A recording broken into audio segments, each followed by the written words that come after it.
Okay, we're live with episode 29 of our Myriacast.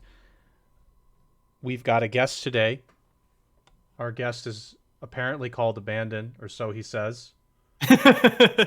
And obviously, I'm with Spoon. My cam's off today. I'm having some issues with my eyes because my eyes are really bad.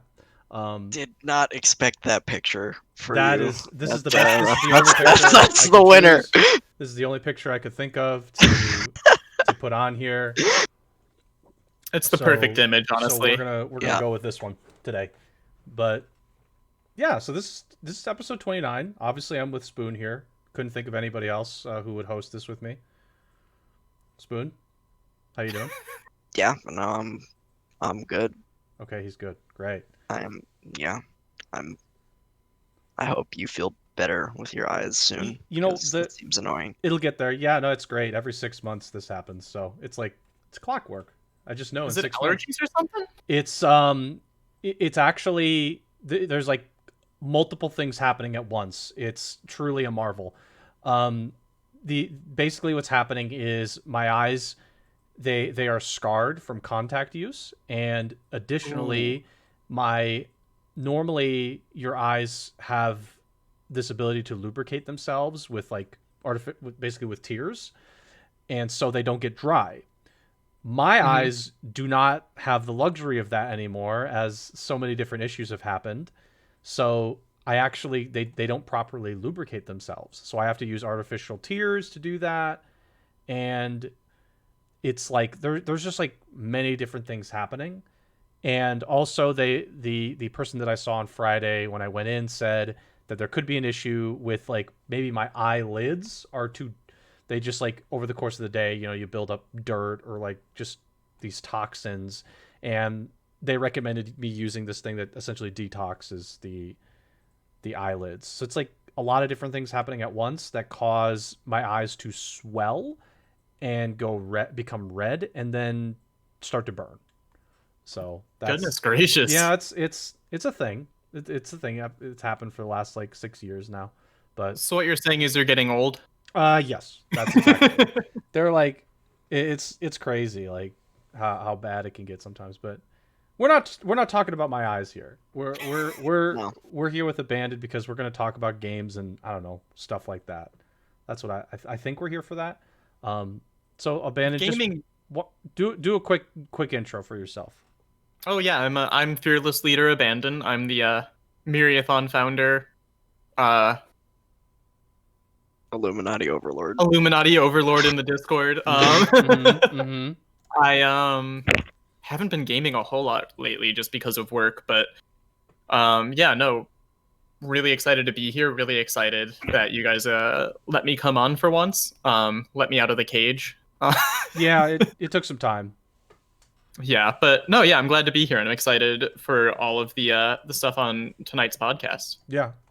Well, the issue was basically we couldn't find the key, so we were like, okay, where is it? Where is it? And we found it this week, so that's why you're here.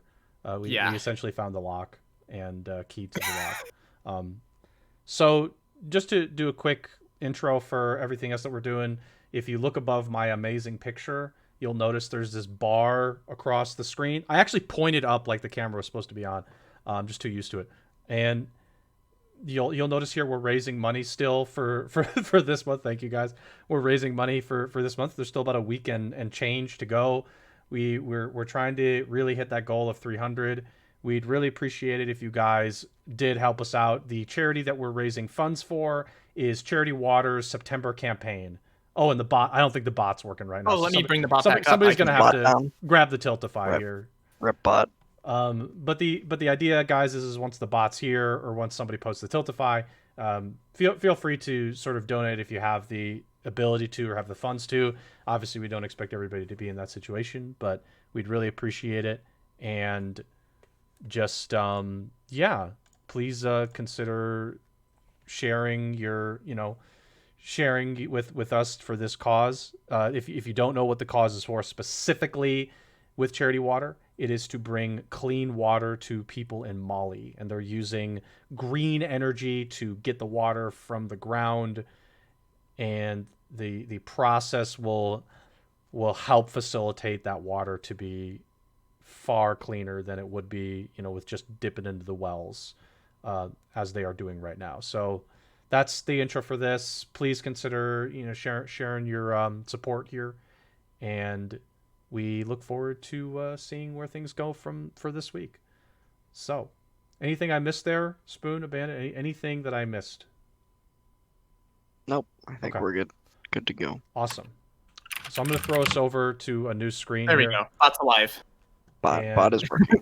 We'll see my picture again here in its most glorious form. So we start with game news here.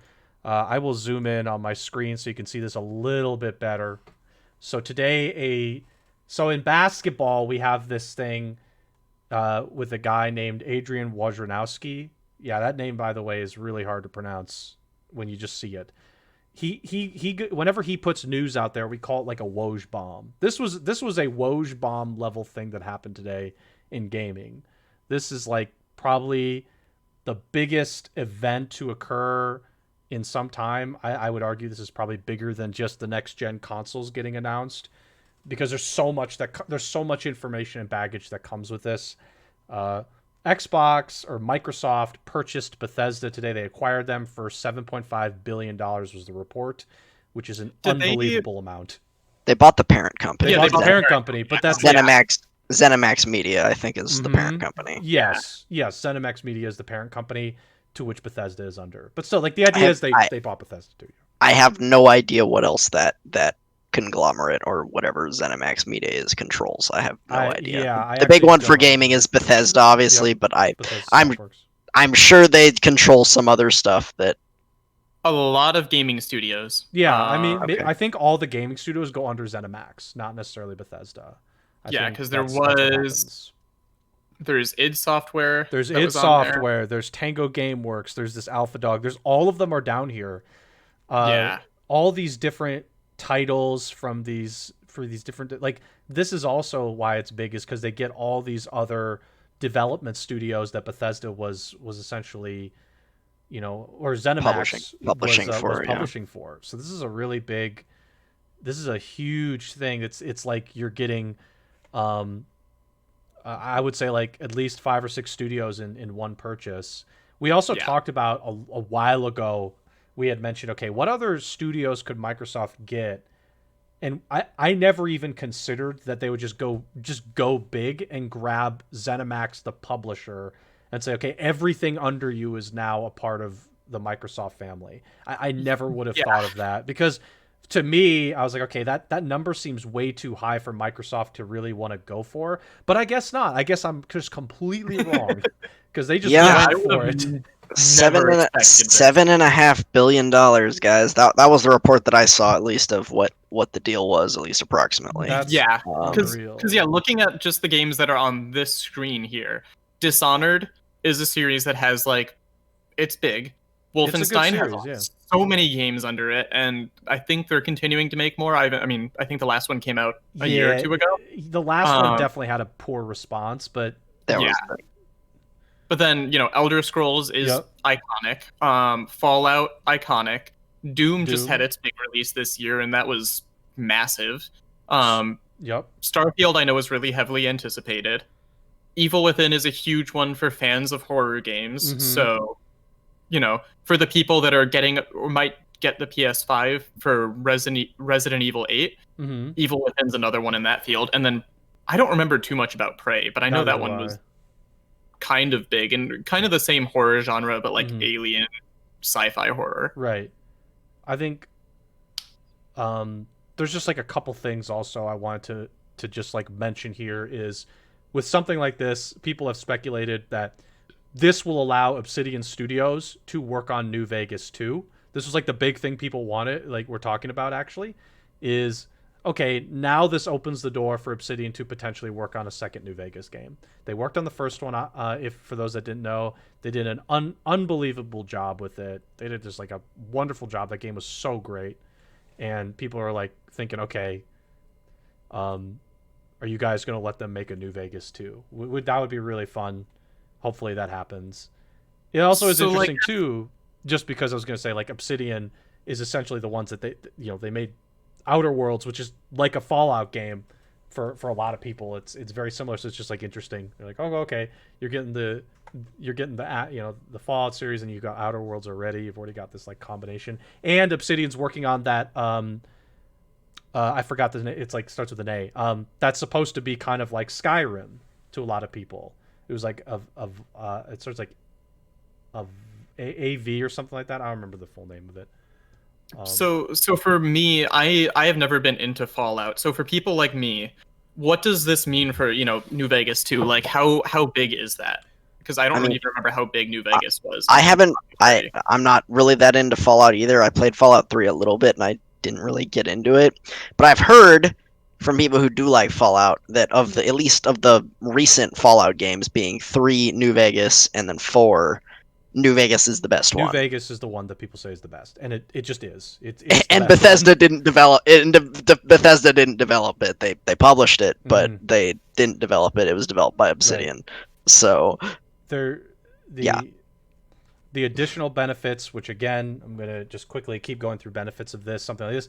Bethesda games are already on Game Pass, but you think about something like this happening. Let's say Elder Scrolls 6 comes out 2 years from now. It won't, but let's just say it does. When it eventually comes out. Right. That means it's coming out for Game Pass like every other Microsoft studio, partnered studio or acquired studio will. Like, that means that like on release, it's coming out for Game Pass. Like, this is just like such a huge thing. Because normally it probably wouldn't have before this, but now it's definitely going to. Microsoft can also now, I saw another, I don't remember if it was a tweet or something else that said, Microsoft basically has control now. If they want to allow some of these games to go third party or go to other platforms, they can. I'm sure, Nintendo or Sony, whoever wants, will probably have to pay royalties for it. But yes, they do. Yeah, so Microsoft has control. So, if they don't want Sony to have Elder Scrolls 6, well, they're not going to get Elder Scrolls 6, and you'll have to buy either PC or Xbox to play it. That's true, yeah. The one thing that I saw, which annoys me when this happens, is like it's like PlayStation has so many exclusives, and as soon as something like this happens, the idea is, okay, well, maybe these other games from Bethesda go exclusive to PC and Xbox, and it's just like, this is like one of those things where it's like people were just like complaining about it, and I'm like, okay, but Sony does this all the time with their studios and their exclusives. Like, you can't only see one side and say bad to the other.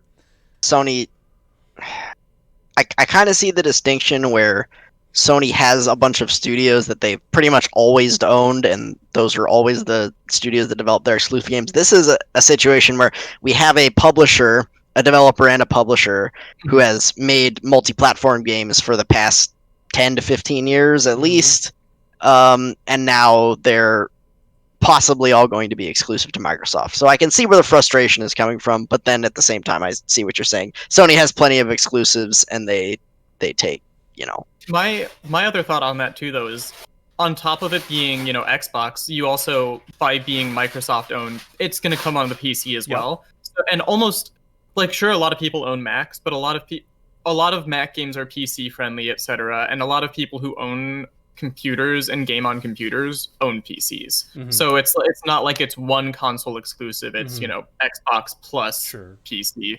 versus I've got to buy a whole console just for this game. Yep. Yeah, you literally. Yeah, I can see both sides, because at first I was definitely like, well, this sucks. PlayStation's or Sony's going to be out of luck for a lot of these games, but at the same time, I don't need to buy an Xbox to play games that are going to come out. If you've got a working computer and it's pretty good, you'll be able to play all these on that computer without hopefully too much hurdle. And a lot of these games being like first-person kind of games, at least for me personally, I prefer playing first-person games with a keyboard mouse rather than a controller.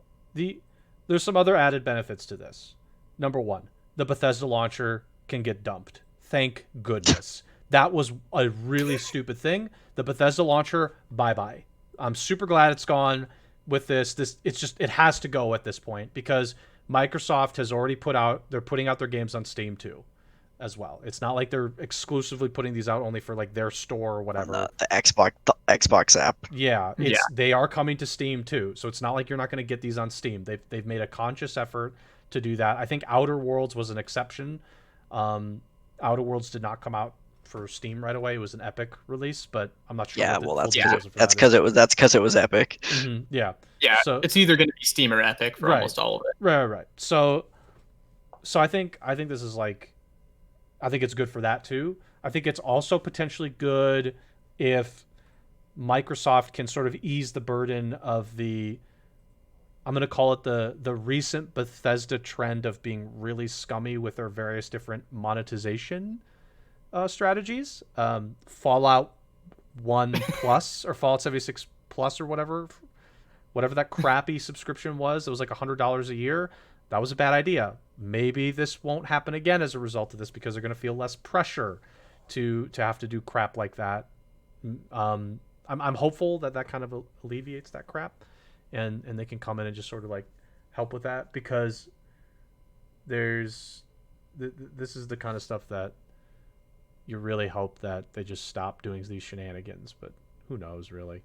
Um, there was a Bethesda launcher, just to sort of answer Raffle in the chat, and they forced some of their games to go on the launcher only, and it was a nightmare. Like, it was just like Bethesda's site and launcher was an absolute nightmare.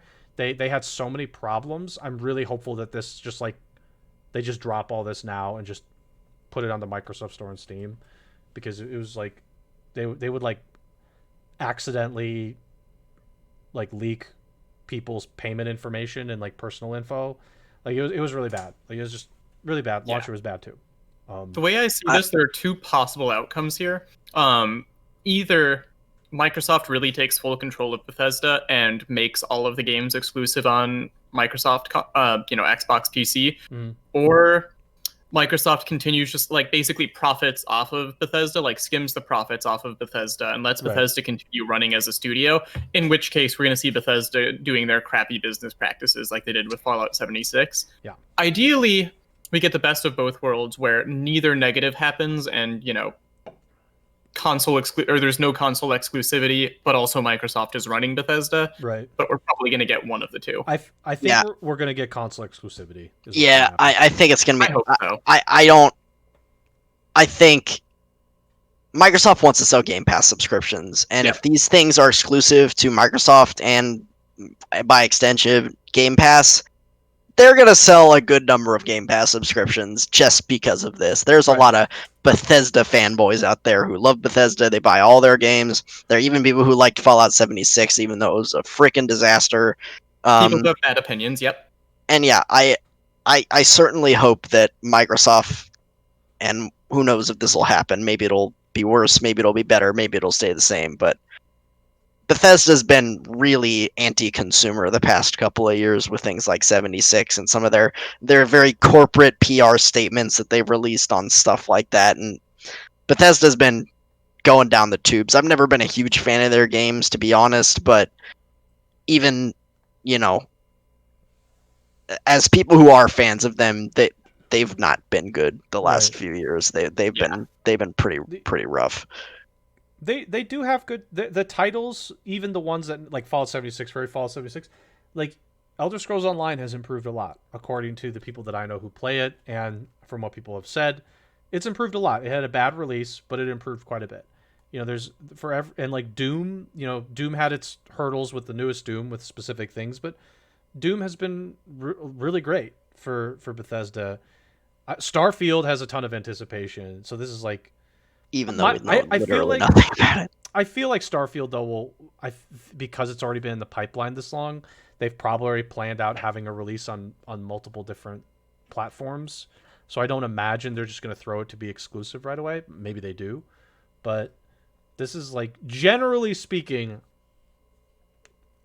I think this is actually a good thing ultimately, even though for like PlayStation people, they're going to see it as a bad thing. I think ultimately, it's going to work out for the best, I hope, and maybe Bethesda will stop making stupid choices now. They'll just be like, okay, we don't have to make dumb choices anymore to force something.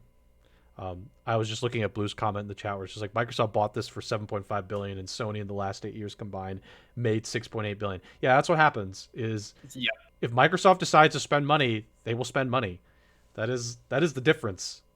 that's the power dynamic of Microsoft being not just a gaming company, but also, well, I guess Sony's not just a gaming company either. But they're But Yeah, I don't think Sony makes a lot of money from their like their no, electronics division and stuff like their TVs and their whatever no, I other think more electronics and they more sell. these days they're more of Yeah, a gaming company. yeah. yeah. So, let's. I'm not going to I, go through all the details of like talking through the because they put out this whole article for it. Um, I forgot too. They had like Quake. Quake kind of died Oh out, yeah, but Quake was a big one. Quake was a big Yeah, Quake one at one unfortunately point. died out, but that was something. Um, I want to say go ahead. one more thing about this that has me a little nervous, I suppose.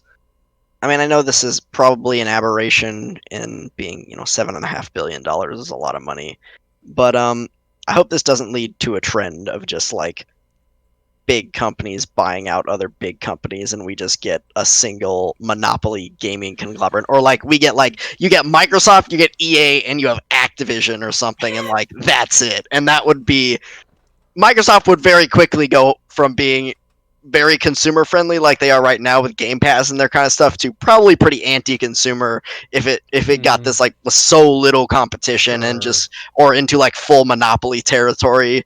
So there's a fine line here with like Yeah, antitrust laws and stuff like that, and we've seen it in other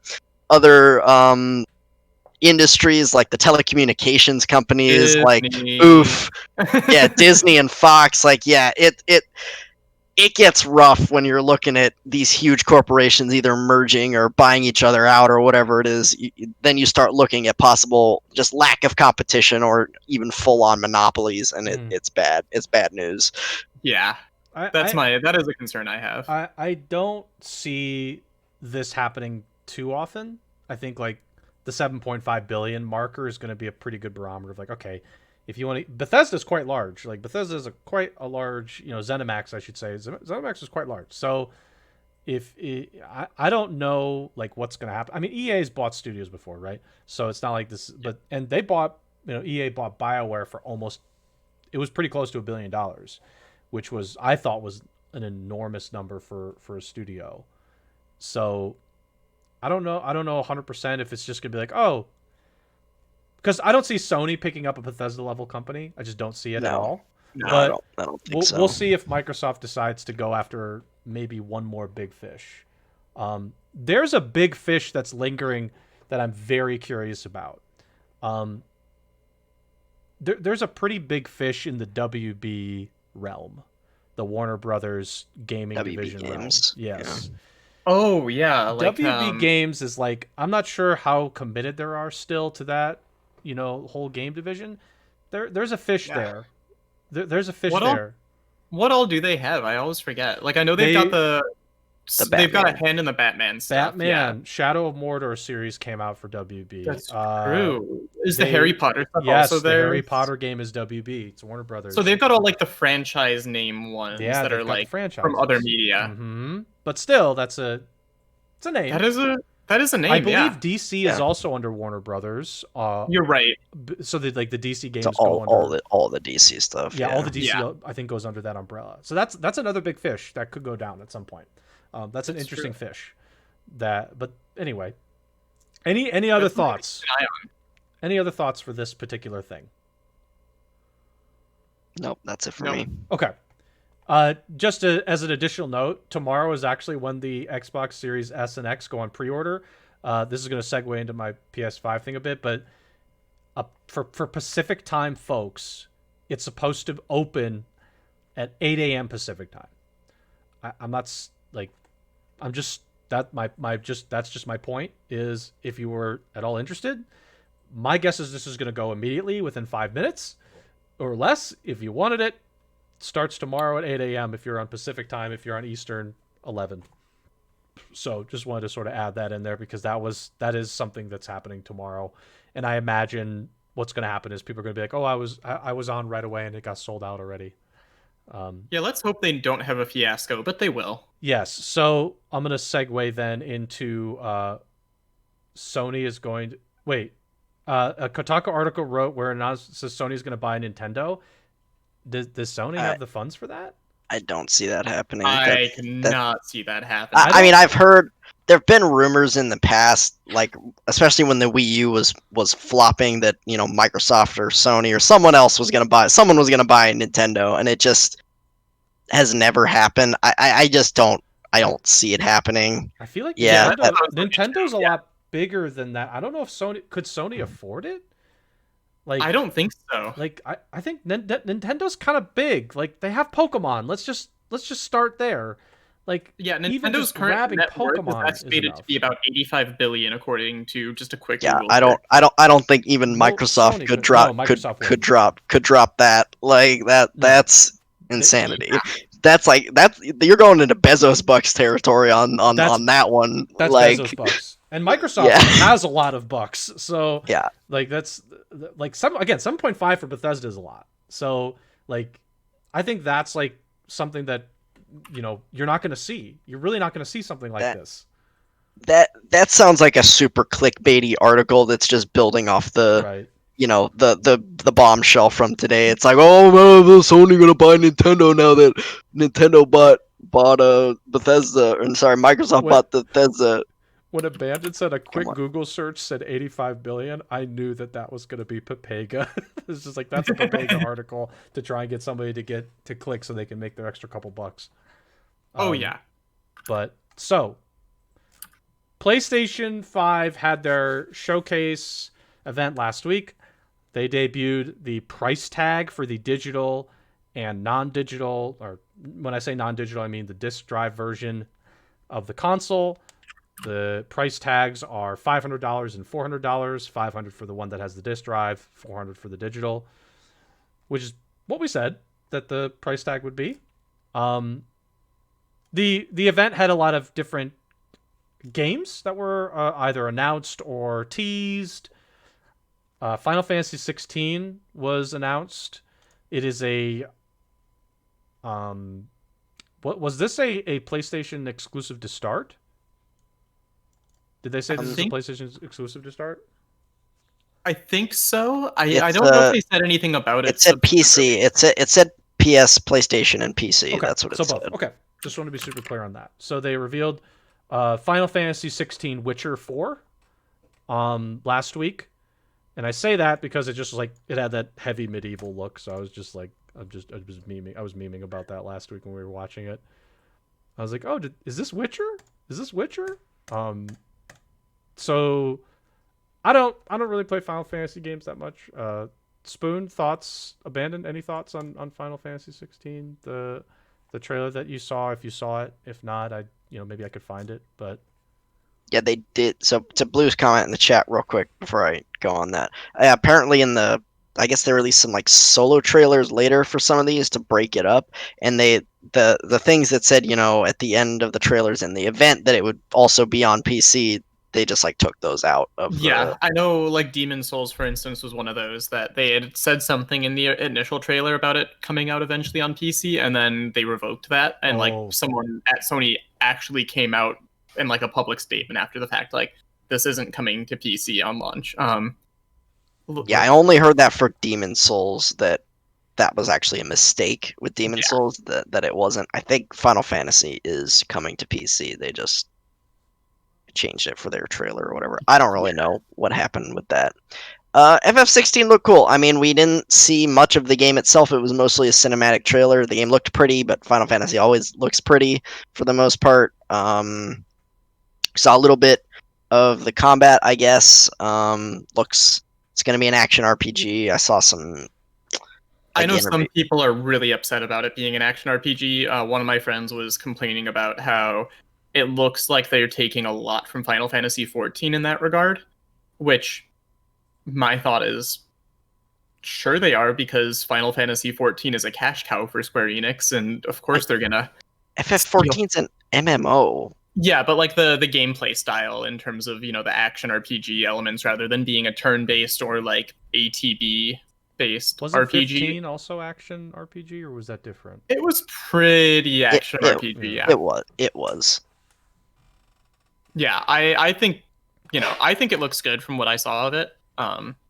Yeah, I think it looked cool. I think we don't know anything about the combat, but I didn't like the combat very much in 15 when I played it, though it looked good before the game came out. So they always, trailers rarely make a game look not good. It's kind of their job to make the game look good, so you want to buy it. So if you don't like a game from a trailer, there's something wrong there. Right. So Real yeah, quick, something I saw about it, I just looked up. Apparently, FF16 is going to be a full exclusive for 6 months, and then a console exclusive for 1 full year. So that's Okay, what so it's that's what the timed- current prediction is, and what the current announcement exclusivity. is. Yeah. So yeah, I'm actually. I know this kind of got leaked beforehand. There was a rumor that they were going to announce FF16 at this event, but I'm a little bit surprised that we're getting FF16 because I figured that the 7 remake trilogy or whatever, however many games they do for it, was going to be their mainline Final Fantasy for the foreseeable future. So I was The a little Final surprised. Fantasy 7 anthology that they're Yeah. So I was a little surprised to see 16. And for once, Tetsuya Nomura is not the director of this game. Apparently they finally found a second director at Square Enix. They have one for FF14, but they're always working on FF14. So they that's found that's an that. employee who actually knows how to make a game. Yeah. So hopefully no plot ghosts or timey-wimey BS or whatever else Nomura likes to do with his stories. With all We're that gonna have stuff. plot ghosts. You're gonna get a plot ghost. Oh, it's the 14 director who's doing 16? It is the 14 director, yeah. Okay, The guy who came in to 14 after the 14 train wreck and actually made 14 a good game is the guy who's doing 16. Oh, there you go. Okay. Well, so that actually kind of gives me hope. Okay, let's not make it like an MMO though, because it's not. It's not I'm hoping supposed it's to be. just like what are those? Like the action RPGs, Path of Exile and stuff like that. Oh God. Please, no. I feel Top-down like isomorphic RPG. Oh my gosh, I feel like if they release that, there would just be a Twitter absolute nuke on Twitter would go off. Just like people would be so angry. I think people might actually die if that were the case. Probably, honestly, I feel like there would just be like a cry. I would be able to step outside and hear screaming, and it's just like, wow, what are people screaming about? Huh? Better check Twitter. Oh, they made the new Final Fantasy like Path of Exile. Oh, that's why they're crying. That I feel like that would happen. We got a God of War Ragnarok teaser trailer. It was literally nothing, so I have no feelings on it. It was this. Yeah, literally this image. It's this exists and we're making it and it's coming out in 2021. All right, thanks. Cool, thanks. I got nothing to That's say. better than the Metroid Prime 4 announcement. Oh God. Where they just gave the number 4. 4. Spider-Man, the PS5 Miles Morales gameplay was shown. There was some gameplay shown. I know that there was it was basically like a very fast segment of the game where it looked like he just walked through this campaign rally for his mother, I think was the idea. And then it just became a fight because it's it's comic book. It's a superhero game. It's a comic book game, So there was a fight, and there was I gotta be honest with you. I don't know who the villain was. The villain was it was a purple teched out character. The Tinkerer. Oh, Tinkerer. Okay. Yeah, which is usually I was surprised real quick because I'm a Spider-Man nerd. I was really surprised because the Tinkerer is usually this older, fat, balding white guy. So I was surprised because this was a girl. So it might be something to do with it might not stuff. The girl might not be the Tinkerer itself. It That's could be true. something where the Tinkerer is the person behind the curtain, and this is just a flunky who's the one that shows their face. Yeah, like the public face or something. Right. I can see that. that's what I'm thinking is happening. Is like the Tinker's actually the one behind the curtain situation, but still, you. They're not going to show a pretty girl as the actual villain. She's going to have a change of heart and, help Spider-Man out in the end of the game and Yep, take that's down the true. Tinker with him. That's true. That's probably what's going to happen too. Um, I'm just like, that's probably what's happening. And if it does happen, I just laugh. It's like, okay, whatever. I would cry from laughter. I didn't play Spider-Man on PS4, but it looked like the same gameplay from what I saw when I did see Spider-Man for PS4. There was obviously an emphasis on Miles Morales' specific powers, so Yeah. so that was sort of like an added thing. But the combat looked just like from what I saw before, which it looks good. I mean, it looks fun. If they took literally the PS4 Spider-Man gameplay, and then upped it a little bit and changed it because Miles Morales is different than Peter Parker, I would love it because I loved the PS4 Spider-Man on release. Right. But yeah, the game looked fun. It looks fun. Like, and that's what's important. Like, I got to be honest with some of these stories. I don't know how much with this, like a superhero story or a comic book story, how much you can put into it. Like, I'm not saying they can't be good, but you just like, it could just be a very by the numbers story. But the combat looks fun from what we saw. And game looks, if you're into that kind of game, it looks great. So, Spoon, any thoughts?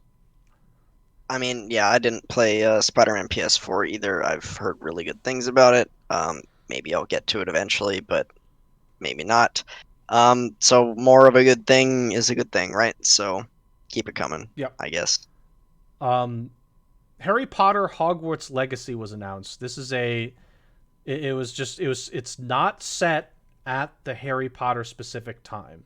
It's set in, as you can see, you probably can't see it very well, but it's set in the 1800s. It looked like you just like made your own wizard character. You got to pick your own house, and as it says here, it's an open world RPG, which sounds interesting. Like, I'm not a super Harry Potter fanboy, but like the idea could work. It really could work. It's just like how it gets executed is what matters. But it's a cool universe to explore. The idea is really cool, in my opinion. Yeah.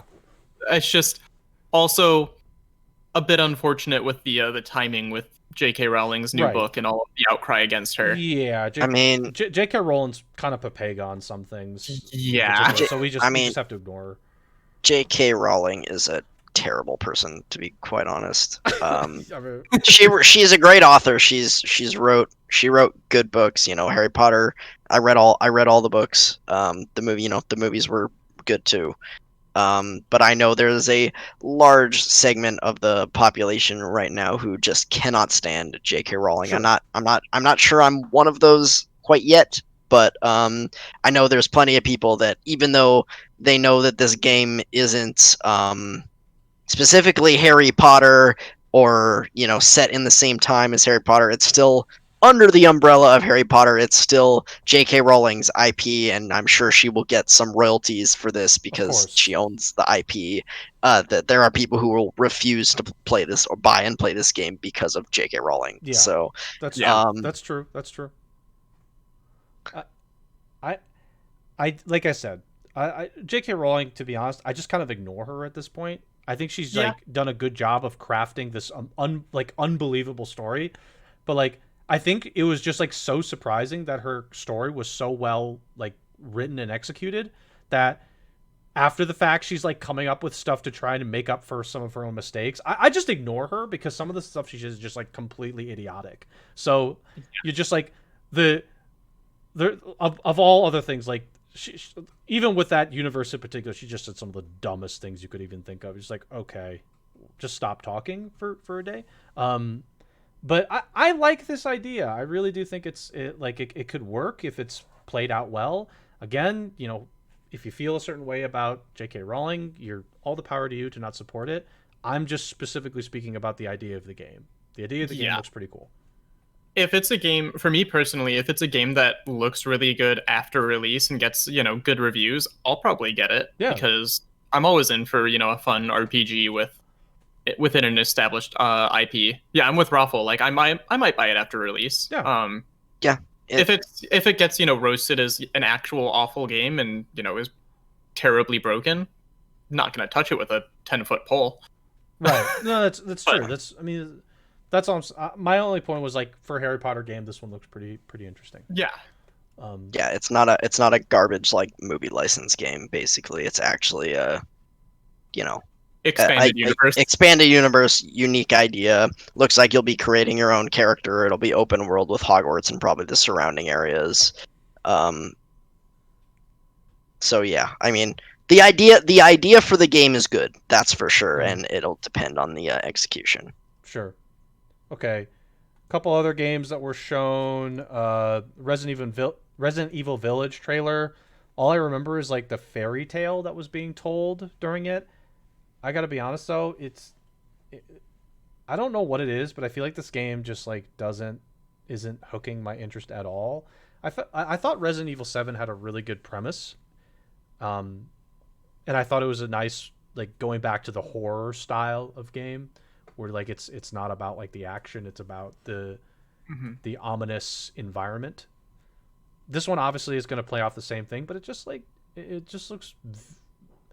I don't know what to say. It looks very similar to what I saw with Resident Evil 7. It's like The thing that interests me about it, I'll say, is I'm pretty sure the two characters in the trailer were the two characters from Resident Evil 7. okay, So I'm a little intrigued as to how they're going to do that, because I don't think they usually tie games together that close. Like they've got the same universe and the right. villainous corporation or whatever, but it's not usually the same people too often. Yeah, some characters do carry over to other titles. Like I'm fairly certain. Leon's been in did. multiple Yeah. games. Jill has been in multiple games. That's true. Chris Chris Redfield? was in 5. Redfield, yeah, he was in. I think he's in the original, and he's in 5 He's as the original well. 5. Okay. And I think he makes a cameo at the end of 7. Okay, Or so his okay. cameoed at the end of 7, Okay. something like that. Yeah. Let's, I don't know. It's just like it looks very similar to what I saw in 7. Again, I'm not saying it's like a bad thing, but it's just like I want to know more about this village, really. Like it looked like there was like a castle overlooking it. For whatever reason, it looked like something from Castlevania to me. That's all I could think of the whole time. I was like, this looks like a Castlevania game now. Is this? It also gave me like Outlast 2 vibes, which I never played Outlast 2, but I remember seeing playthroughs of it, and like that was very much a village kind of thing too. Right. So I'm intrigued. Yep. Spoon? Any? Not a horror guy. Don't really like horror movies, horror games. I played a couple of the more action heavy Resident Evil games, and those were fun, but these where it's going straight horror, not my cup of tea. Gotcha. Fast and Furious Black Ops Cold War gameplay. Your thoughts? For those of you that don't know Fast and Furious, we'll play that clip a little bit, and I'll show you what I mean. We had an airplane chase scene in a car. This is in this trailer. Amazing thing I've ever seen. I mean, it's Call of Duty, guys. What are you expecting? Lots of shooting, lots of ridiculous set pieces. I mean, come on. I've just like never cared for. I've never cared for the series, and I just think it's hilarious that they continue to try to do dumber and dumber things with the series, and continue to make boatloads of cash because Call of Duty fanboys will buy Call of Duty games no matter what. Of course. I mean, yeah. We've talked about this on the podcast before. I think there is a subset of gamers that pretty much buy a couple of games every year, and there's your sports gamers who are going to buy, whether it's Madden or FIFA or NBA every single year, and that's pretty much what they play. Mm-hmm. And there's the subset that buys Call of Duty every year, and that's pretty much what they play, and that's it. So... Wait a second. Are they driving a RC truck? And it's catching up to a and they're going to plane. catch up to an airplane with an RC car. Yeah, I face palmed at this one when we watched it live. This is why I said Fast and Furious, because this is so ridiculous. I thought it was a Fast and Furious thing. I'm kind of angry. So I have no opinion on this game. Like I think I do play Call of Duty games. I think they're pretty entertaining for a little bit. If you're somebody that like just plays Call of Duty games and that's it, again, this is going to be up your alley. The gunplay looks good. The this is an absolutely silly set piece, but the things that Call of Duty does well, they do well. So, I mean, people are going to play this thing. People who like the series are going to play it. I just thought this was the most ridiculous thing I've ever seen in my life. This whole like runway scene here was silly. Um, Yeah. Yep. I used to play Call of Duty as well, but I haven't bought it in at least like 3 or 4 Right. years at this point, and yeah, I'm kind of over it. They're gonna keep doing it and keep doing the same thing Yep. over and over again. So Oh, they privated the Demon Souls trailer video that's here. I think Okay, they probably replaced it with a new one or yeah, something. that's my guess. Well, so Demon Souls remake was shown. I thought it was the funniest part of the whole thing was he was one shotting the person who was playing, he or she, whatever. Yeah, that was They're such just a like mistake. they're just like one shotting everything. I was like, what? I was like, That's not how this goes. No. we were saying that when we were watching it live. We're like, this is a misrepresentation of the gameplay of this game. They're just like running through one shotting all these enemies. Like, now you're me dying here, dude. Like, It was kind of Yeah. ridiculous. I You're was not like, even gonna okay. one shot like the tutorial enemies. Yeah, that's it. But the game. This was actually the most gorgeous game I gorgeous. Yeah. saw of any next gen game I've seen. This was just There gorgeous. there are trailer comparisons between the footage from this trailer and like the original game, and it is substantial how much changed and how great of a job they've done Yeah. in upping the graphical quality. I never played Demon Souls because I It was got a pretty- into the Souls series with I think Dark Souls 1. But Yeah. this has me really excited to play it. I feel like Dark Souls is where the series took off. A lot of people didn't play Demon Souls, which was the original, and it was a pretty early PS3 game. At the time, it was pretty obscure, Mhm. and yeah, the series kind of took off with Dark Souls. So yeah, I think this was a good call to remake this game, because I'm pretty sure that most fans of the series have played all of the Dark Souls games, so they don't really need to remake those. And they've already done like remakes or not full remakes, but remasters, updated versions with all the DLC and stuff like Mhm. that of those games. So I think this was a really good call. I think a lot of the fans of the series wanted this. I'm not a big fan of the series, but I've definitely I feel like I've seen people talking about like, man, I wish they'd do a Demon Souls remake. So I've seen yeah. people talking about Demon Souls remakes for like 2 years now. Yep. So I'm really excited about it. I've seen some trailer like reaction videos and stuff from big Souls game fans, and I've seen some hesitance to be excited about one thing, which is that in Demon Souls you could only roll like 4 directions: forward, backward, left, right, and then they fixed that in Dark Souls. And it looks like in the trailer that's still the case, but that might have just been the person playing the game. It could have been the person It's- playing.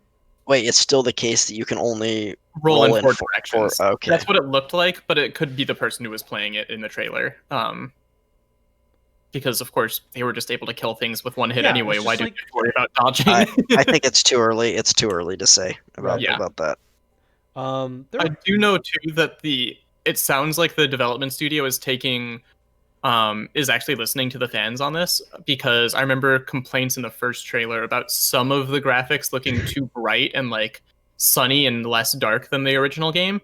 And then in this trailer, they had fixed some of those things and made everything look a little bit darker. I think specifically with like the Tower Knight boss fight or something like that. There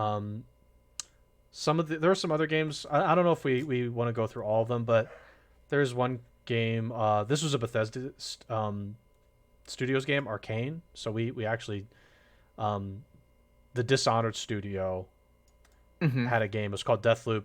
It was the one where if you didn't see, the idea is you're this character and you're trying to like basically you're doing a puzzle to try and get your target to be in a very specific, a location, or you want them to do something so that it like potentially gives you 2 kills in one location, or like you make them not do something that they're supposed to do.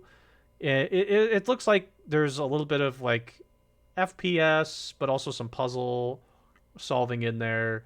And the idea of the trailer was the person was trying to get this one target to do something different than they normally would, and instead of like working on this project that they were doing, they would skip the project and go to an event, and the event had the other target for you. And it was just like a lot of emphasis on, okay, you're trying to take out some targets, but there's also somebody trying to take you out. It felt like there maybe was some multiplayer to it. um it seemed kind of intriguing. If you're at all interested, you should check out the trailer. It was kind of an interesting idea of having like this FP, like this first person shooter game, but also with some puzzle elements. I didn't see a ton of stealth in there, but if you're interested, you should check out the trailer. It was interesting at the very least. Yep. And Yeah. also, just to confirm, I did see a report that both this game and Ghostwire Tokyo are still going to be PlayStation exclusives. I'm sure these deals were made before the Microsoft acquisition, so That makes sense. the Microsoft acquisition changes nothing with this game or Sure. Ghostwire Tokyo. Sure. So Um, I didn't actually see this. I don't remember this one actually. This Odd World Soulstorm. I don't remember this. I don't know why. this is the like lemmings looking thing. You had like a dude. I this Oddworld I feel like was a bit of a Oh, I cult remember this. classic or something Yeah, like I think I that. remember this one. I know Blue knows a little bit more about this series. I never played the original. Yeah, I don't. Seems to be a bit of a side scroller, like platformer puzzler type thing, where you have a bunch of dudes you have to like guide, escort kind of. But other than that, I don't know much about it. Sure. I'm not too interested Yeah, I personally. don't know much either. Blue said he thinks it looks bad, but I don't know. Do you know the series at all, Abandoned? No, I like have heard the Oddworld name once before, I think, but I don't know anything about it. Okay. Um, there was a Friday Night at Freddy's. I've never played this. I was just like, okay, so I have no opinion. I don't know anything about this game. I will shout out Scott Cawthon for being the biggest single time donator to the Myriathon. Years ago, he donated $5,000, but other than that, I have no attachment to the Five Nights at Freddy's series. Got it. Okay. Spoon, have you ever played this? I really don't know. Five Nights at Freddy's? No, I don't Okay. know. I've heard of it, but I've not played it. I don't Okay. really know anything about it. The We're gonna- person who has that I know is Erin. She's played a lot of Five Okay. Nights at Freddy's, but Got it.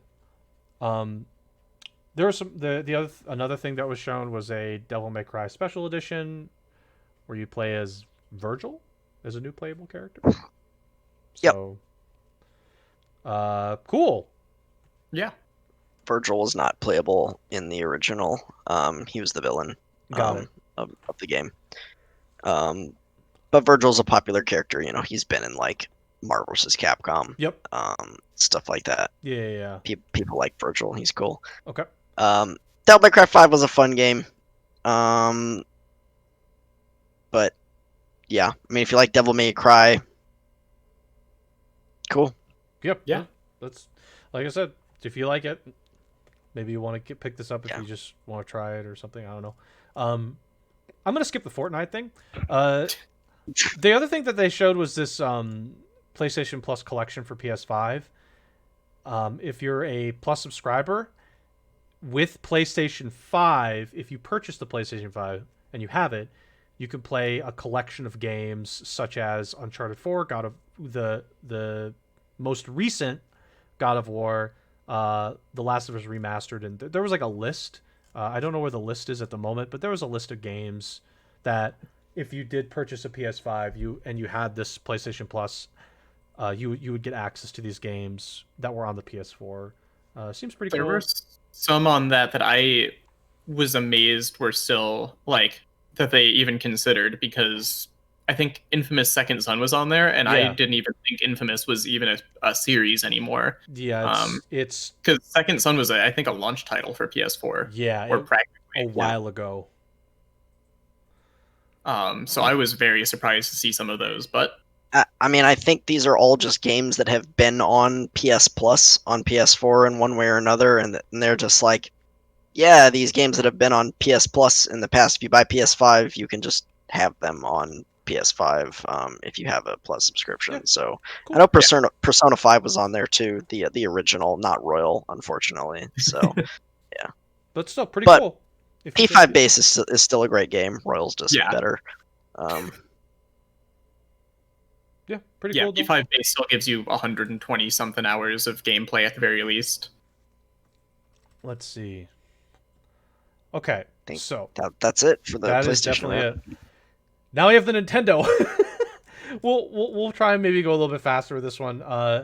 There were some Monster Hunter games that were Wait, shown. are You we were going to gonna talk go? about the debacle Oh that God, was the yeah, I forgot. PS5 Yeah. My pre-order? bad, my bad.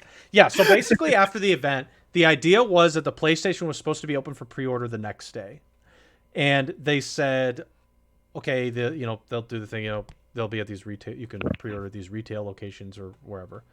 So people expected it to be the next day.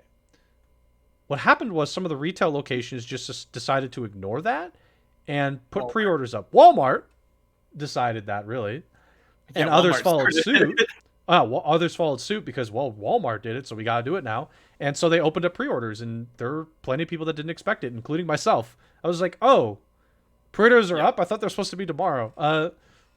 So they like a lot of people kind of got screwed over. People were expecting it to be out obviously the following day, and it wasn't. So they weren't able to pre-order it as they would have. It's just like a complete miscommunication.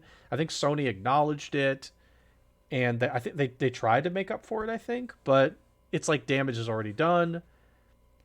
Microsoft even tweeted about it. They're like, "Hey, we're going to tell you in exactly what day and what time this is going to go on pre-order." Unlike some other people, um, which they did. They even provided the list of retail locations. Sony just screwed this up big time. They just like I don't know how they did it, but they just screwed this up. Like I can't believe that retail stores just were like, yeah, okay, whatever. We're gonna ignore you. Let them Yeah, pre-order anyway.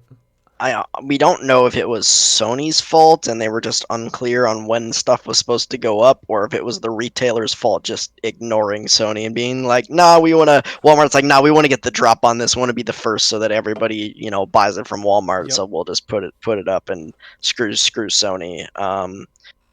So yeah, we don't know, but it was a Exactly. fiasco, that's for sure. Though Sony did say a few days ago, I feel like that they were gonna have another wave of pre-orders Yeah, at some on point. Saturday they announced that they're going to have more pre-orders in the next few days, so probably sometime this week, and that they're going to be continuing to put them out throughout the Right. year.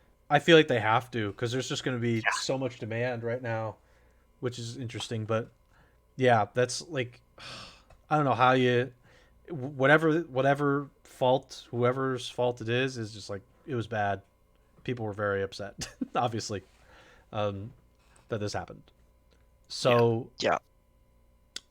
Also, can we talk real quick before we move on to sure, Nintendo about like the price? So 500, 400 is kind of what we predicted and what we expected, sure, but Sony is literally charging you $100 for a disk drive. yep, That's true. Because the specs Also, the specs on the console are exactly the same, with the exception of the disk drive. I mean, I guess on top of that, they're charging you for the right to own your game permanently rather than have digital rights, which can be theoretically revoked at any time. Um, so there's benefits there. I'm probably going to buy the physical, disc drive edition if I can, because I'd rather own my games. mm-hmm. Um, but it wouldn't surprise me if the digital edition sold Sure. sold more than the disc drive copy. I think the digital will sell more just because of the Yeah, price difference. because it's I just cheaper. think it will. Yeah. But And yeah, that's what Sony wants. They don't want people to to buy physical, because mm, it costs them more money. They have to send stuff out to retailers, and they have to package it. And with with the PlayStation Store, if you can only buy digital, you have to buy it off the PlayStation Store. That's your only option. And all Sony has to do is upload the game files to a server or whatever, and then when you can download it, and that's it. yep. So And they're lot, charging the same price either way, so Yeah. they're making more money off that. lot less overhead on their part for the digital. So it makes sense that the disk drive version would be more expensive because they don't want you to do that. But man, $100 is like literally all you're getting is you are paying $100 for a disk drive. That is it. Pretty much. Yeah, pretty Mhm. much. So if you So- want $100 extra disk drive, if you want those physicals, which And I wouldn't be surprised if maybe next gen the disk drive version doesn't exist at all anymore. I'm guessing they're going to get rid of the disk drive. That's my guess. They'll just get rid of it. And one more thing I want to mention about the PS5 is this thing is a beast. It is a monster of a console. It's the biggest console. Huge. Yeah. Which is I don't understand. I thought it was like kind of like, oh no, it can't be that bad. Like the Xbox, One is a huge console. This thing is bigger than the Xbox One. Like, Yeah, can I ask why? It's far bigger than the Xbox One. Actually, the Xbox Why? One on its largest dimension is about like a foot long. The PS5 was like 15 inches or something like that, 15 to 16 inches, I want to say, Right. on its longest dimension. And yeah, no, that thing is a beast. Blue posted somewhere today like comparison picture comparing the PS5 to like the Switch, and it's just like It's a joke. Why is it that big? Like what? like the what do you- PS5 is like as big as your frickin' TV if you have a like a relatively small TV. Like, So it's ridiculous. Like why? Why is this thing so big? It doesn't need to be. It's just like it makes no sense to me why they felt that they really you don't need that console to be big. You really don't. Next gen. Next gen, it's just stupid. It's just like stupid. I expected it to get made fun of more, and it didn't. But that's just because it's PlayStation. It's just like I mean, it's I ridiculous. really just want a giant Wi-Fi modem. Exactly. That's what I want. But yeah, it's a monster. So, I don't get why, here- but it's a monster. here's the image that oh, this is huge. You're gonna have to zoom out. But This is like ridiculous. This thing is just what the heck? That's like I didn't realize it was that. Oh my it's god. thick. It's thick Yeah. too. that's like, I mean, I don't know how accurate this actually is, but I assume they're going for accuracy here. I assume that's supposed to be the PS4 next to the PS5 in that image, and it looks like almost twice as big as the PS4, which is insanity. It's Yeah. ridiculous. You could tell where the disk drive is. Okay, Yeah, fair, that's I true. guess. That's true. Still too large. Come on. Too large. But Yeah, okay. I don't think, unless you have a huge like desk or stand, like table or whatever you're using for it, I think you're gonna need to stand this guy up as opposed to having it horizontal. Yeah. Yep. No, you're definitely gonna have to. This thing is a monster. So. Okay. Plus, I think consoles are getting more and more like PCs, so I think for most consoles from here on out, you're going to be looking to stand them up, like 'cause they're more like PC towers. Yeah. So Realistically, for yeah. me personally, I'm probably gonna stand this up like next to my PC. Like, what's the difference? Basically, yeah. It's the same size. It's the same thing. It's the same, man. Okay, Nintendo. Gaming PC, Okay, let's Nintendo. move on to Okay, Nintendo. Nintendo. Okay.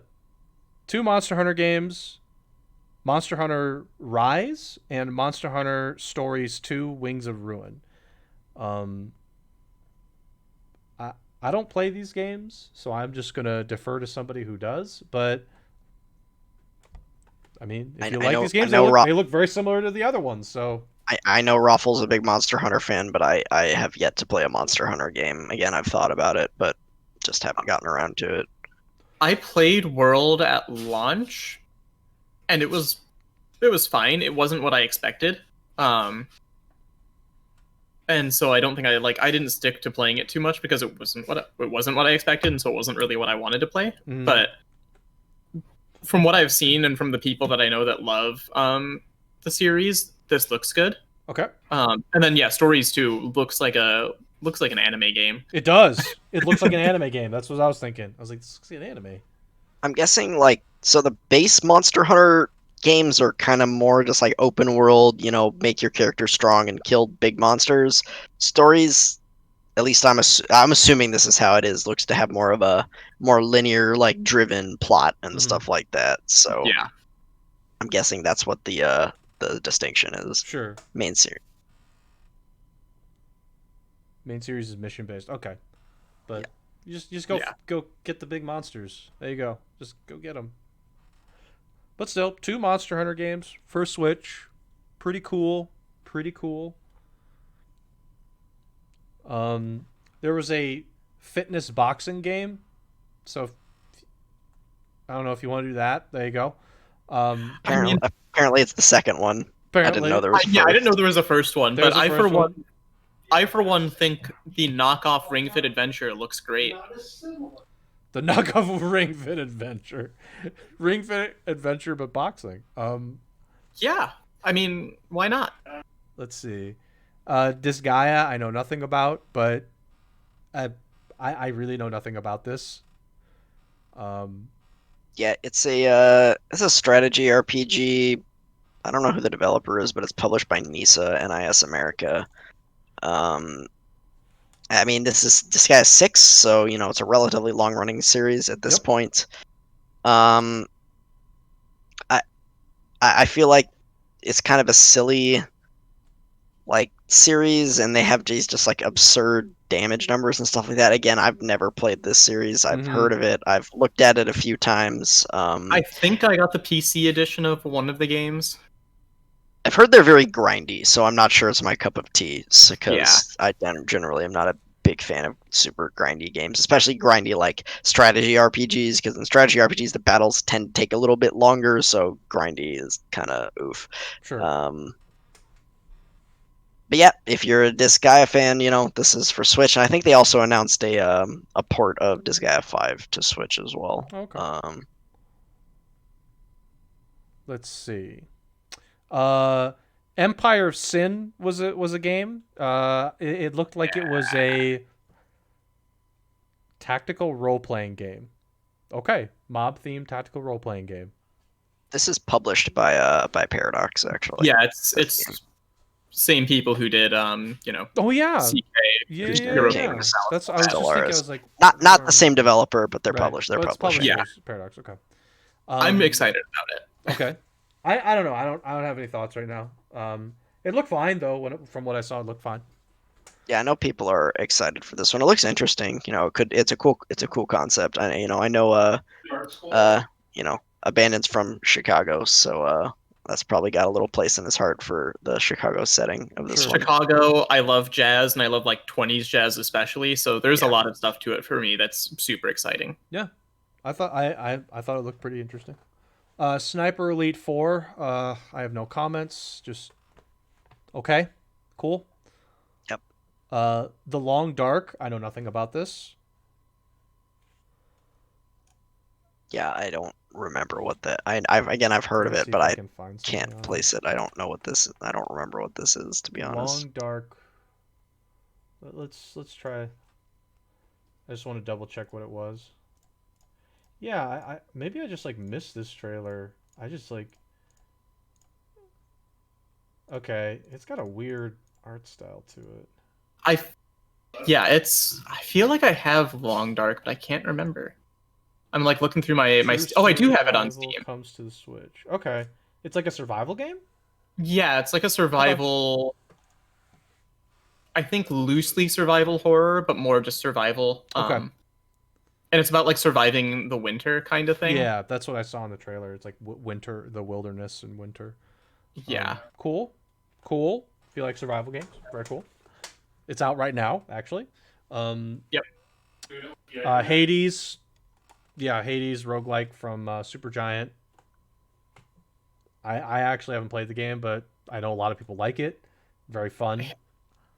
So I was just playing Hades before the Myriacast. Hades is a great game. yeah, so this is like Supergiant makes consistently really good indie games. Okay. That are really fun to play. Music's good, and like you can tell it's something that they're passionate about making. Mm-hmm. And Hades is just another one in that series because they did, I think, Transistor and Bastion as well, and both of those games are also great. And Hades, if you're a fan of like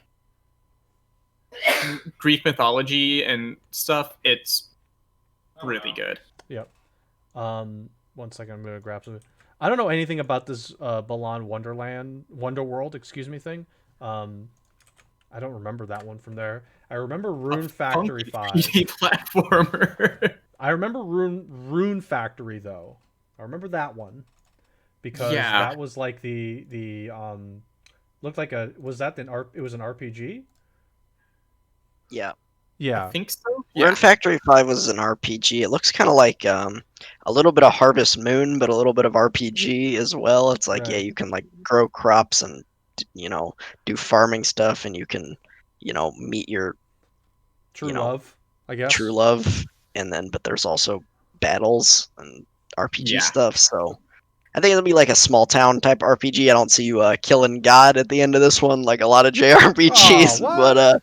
but No, you're gonna kill a god, but it's gonna be like a local minor deity or something yeah, like okay, yeah, that. sure, yeah, maybe. I mean, yeah, that's from what I saw. I think this is I'm just gonna bring this on the screen really quickly. I think this is gonna be pretty popular with folks. I think this is gonna be popular with some folks. I'm just saying it. I'm just gonna say it. I'm not gonna say why. It feels like this could be a popular game. There's gonna be a lot of. You know why? We know Spoon's gonna be a big fan. I feel like this is gonna be a game Kuru's gonna play, and I feel like Spoon's Yeah, Kuru will. I'll be honest. This trailer had me moderately interested when we watched it in the thing. But then, like the farm, like I don't like Harvest Moon or Stardew Valley or like those. I'm like, this is just. You're not like a simulator game fan. No, that stuff is Resident Sleeper to me. So I'm not sure this is exactly my cup of tea. Okay. I don't know. It looks like if you're a fan of Harvest Moon and whatnot, it just feels like you might enjoy that, and not because of the image I showed on the screen before. The last thing that did get on this event was Ori and the Will of the Wisps is getting a Switch release, which is pretty cool. So that's why I think. I mean, it's cool that Microsoft is saying, yeah, go ahead, go be on Switch. We don't care.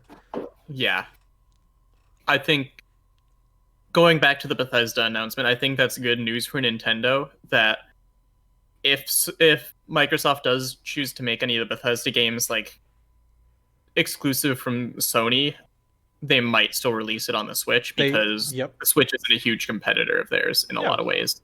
Microsoft's just like, Nintendo, you're okay. You're okay. Yeah. You're okay. I think that was pretty much it for the Nintendo Direct partner showcase.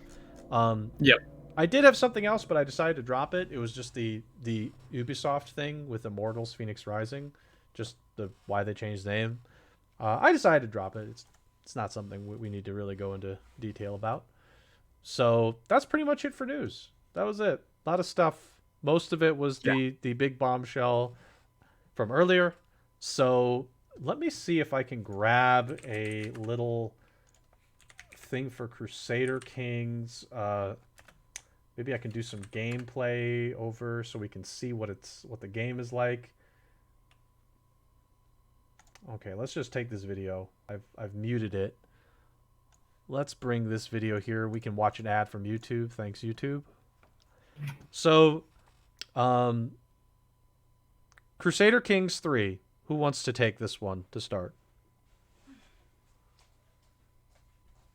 I don't even know where to start. I mean, we usually let our guests have the honors. So. Wow. Wow. Okay. So, for people who aren't in the know about strategy simulation, like nation simulator kind of games, 4X games, I know we've had a podcast episode in the past about 4X games where Spoon kind of did a little bit more of a deep dive into. This is a little different than 4X, though. I feel like this is classified differently. from what I've heard, it's a 4X game, or I've heard also people classify it as like a 5X game, or like I've heard them called grand strategy games. That's also true. That's Yeah. the term. That's the term that I've heard, because I wouldn't exactly classify this as a 4X. It feels different. That's fair. But yeah, so Crusader Kings 3 is kind of a follow-up game to Crusader Kings 2. They all have like the Crusader Kings games all have the same basic premise where you get control of a nation, but not from like the grand, nationwide level that you get in Civilization, but instead you get to pick like one duke or king or count or anything along those lines who you want to play as, and you get to control the nation on that like very small local level. Mhm. And you kind of, it's very open-ended in the sense that you get to pick what your objective is. You can start in like a little county in Ireland and decide, I want to make the entirety of Ireland and England under my rule and have it be Ireland rather than, have it be England like it is today. Sure. Or a lot of it be England like it is today. Or you can say, I want to conquer the world. And you're going to have a lot harder of a time doing that, but you can you get to choose your own adventure in that regard. And then Crusader Kings specifically is a lot more focused on the interpersonal relationships, your account, you've got your court, you can, marry off your children and family members to other nations to get alliances going on. Once you grow up enough and like get enough land, you have to start delegating vassals of your own. And there's a lot of like micromanagement going on in this. Yep. A lot of micromanagement. Yeah. And then on top of that, that doesn't even scratch the culture, the religion, all of this chaotic stuff going on in the background, the genetics and stuff. Yes, there's a ton to think about here. So even just looking at this screen right here, Abandon mentioned like marriage and sort of figuring out alliances. This is like a huge part of the game. It may not seem like it's like, oh, you need to get married, right? But at the very beginning, the first time I played this, I didn't really think about it. But now when I play it, it's so important to just think ahead of what you're trying to do. In this case, this person is probably just thinking, okay, first thing I want to do is conquer Ireland and have the Kingdom of Ireland set up.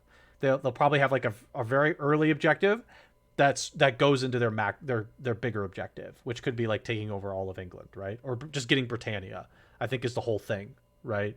Yeah. But the first step is, okay, I want to be able to conquer Ireland. Well, one of the things that's important with marriage is you want to develop alliances early, and you want to develop strong alliances early. So, for example, you probably don't necessarily want to develop an alliance with your neighbor right away. You probably want to develop alliance with somewhere like maybe England, like somebody or nearby, to get them. So if you did go to war to try and expand your territory, like to Desmond here, you could have England join you and just like absolutely obliterate this Desmond block here. And marriage is sort of that option to get easy alliances with powerful neighbors or powerful like kingdoms and be able to make conquering those little guys much easier, because war is your predominant option to get increase your territory. There are other ways to do it, but it's like you have to be very meticulous with how you do it. Or if you get powerful enough, like if you are conquering a large portion of Ireland, like in this example, there may be some nearby people who are just like, yeah, I'll just be your vassal, and you could just offer to vassalize them, and you just get their territory kind of for free. I'll keep playing this, but I'm going to skip ahead in the video, but I just wanted to like point out that like first time you play this game, you're going to kind of just go through marriage as like whatever. Yeah. But your goal with marriage, in my opinion, for this is you want to get obviously a strong alliance, a prestige gain if you can. In this case, they probably can't, but you want to get an alliance with somebody who's not necessarily your next door neighbor, and if you're planning on conquering that next door neighbor, you don't want an alliance with them. That's a problem. Yeah, it's a problem. So you may not even ally with anybody here. You may just ally with somebody in England. And the other thing is, if you can get a trait that can be passed down with that's like gold. You just struck gold. Congenital trait. I mean, generally, I feel like the plan. So the way it works is you do play as a single character, but you still control it from this kind of zoomed out view. It's like it's macro on a lot of levels, like empire management and these like large scale wars with other nations, and constructing buildings in your cities and like granting titles to Mhm. people. But it's also it's micro on other levels where you have like some intrigue and like diplomacy with your vassals, and marrying is basically the only way you can get alliances. There may be a few other things you can do, but for the most part, marriage is the way you get alliances with other nations. Yep. So there's both macro and micro things, and you are playing as a singular character. And as with people in history and people in general, this character will die eventually. Yep. Likely, if you're lucky, they'll get into their 60s, which is maybe a little bit um I think that's man, just I fortunate. Like I if you get just to your yeah.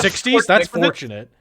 It wasn't actually too rare counter to like popular belief about life expectancy at the time. Yeah, I it guess wasn't like maybe amongst incredibly rare, maybe amongst nobles and especially such, it among was nobles. Yeah. more common. But I think for this yeah, game, if you can get your guy to 60, that's awesome because Yeah. I've had yeah, way too many cases where like either, they actually like for example, for one of mine that I was messing around with because I was trying to learn some stuff, I had a king that was basically going to like joining the army while they went into commanding commanding the the army. army. Yeah, And like if you can get them to 60 while doing that, that's like a miracle because anything could happen. So If anything goes wrong in combat and your ruler is leading an army, you're gonna get they're going injured. down. yeah, Happen is you're gonna get an infected wound, and then you're dead in like Yep. 2 years at most. yeah. Yeah. Even if you don't straight like die from battle, yeah, you'll be wounded or maimed or something, and that gives you a huge penalty to your health. And if you're old already, if you're in your 40s or 50s, yeah, you're probably gonna die You're probably gonna die. pretty soon Yeah. after So that. if like if you can Um, get your guy your character not just a man, you can have your primary leader be a woman. Though I think in this game, it's pretty rare. You have to have like things fall in the right place for that to happen. And you can make it set up with like religion Fe- and stuff like that too. Yep. yeah, If you with can. female, you can make it female preference, but most of the religions and the succession laws start on male preference because that's how it was back in those days. Yep. Unfortunately, this game like tries to be, at least when you start the game, it is set to be as like relatively historically accurate. These are historical figures who existed, I assume, for the most part, and were the rulers of these counties or duchies or kingdoms or empires, whatever they were at the time. Mm-hmm. And then you take the reins from there, and you can change history Yep. when you play the game. I'm gonna zoom forward, Um, but keep going. but I think my point initially that I was getting at is like, so you have your character who you play as, and they will eventually die either of old age, being like wounded or ill, or you can be, there's like a murder scheme in the game, so like another vassal of yours or another empire could do a murder scheme on you, and if they succeed, well, you get murdered and you die. You're dead. Yeah, you're dead. So Yeah. and that Yeah, did no. happen. That did happen to me in one of my playthroughs. I got murdered. Yeah, So that's rough. and then you then pick up the game as your whoever your primary heir is. You continue playing the game, but you pick up as whoever your primary heir is. It's usually your firstborn son, assuming your character has a son. Yep. And yeah, you continue playing as that character. So with the marriages, you want to look to get alliances a lot of the time, but I feel like if you're going for your heir, you want to get those like good stats, good traits, like get those congenital traits on your heir, and like try and make your heir as OP as possible so that you're inheriting like a good character, and Correct. they have good traits as well, because there's like these personality traits that your characters develop throughout childhood, and there are some really bad ones actually that are really rough on gameplay, to be honest. So if you get the, I've had a couple characters with the generous trait. It's not the worst one, but you just get a 10% hit to your income if if you're generous. You get like some diplomacy buff, which is nice in Yeah, some ways, but of like course. you get a lot of Yeah. Most of the personality traits have both like a positive and negative. There's not many that are just all bad. Yeah. But yeah, generous, you get a hit to your to your income. If you have shy, for example, if you try to do anything with interacting with people, you just take stress. So if you Yep. try to if you try to sway somebody when you're shy, you just take stress for trying Which to is sway horrible. somebody. Yeah. So there's a couple of things just to sort of get through the early game stuff when you first start. You can choose your character's lifestyle. A lot of new players, in particular, this option, because this character is like just heavily martial, meaning we'll just call this war. Okay, so military styled. A lot of people I think go towards military, but for this character, military would make sense here. You're getting an XP boost, and this lifestyle provides a bunch of perks that you can take for your character, your leader that you're playing as.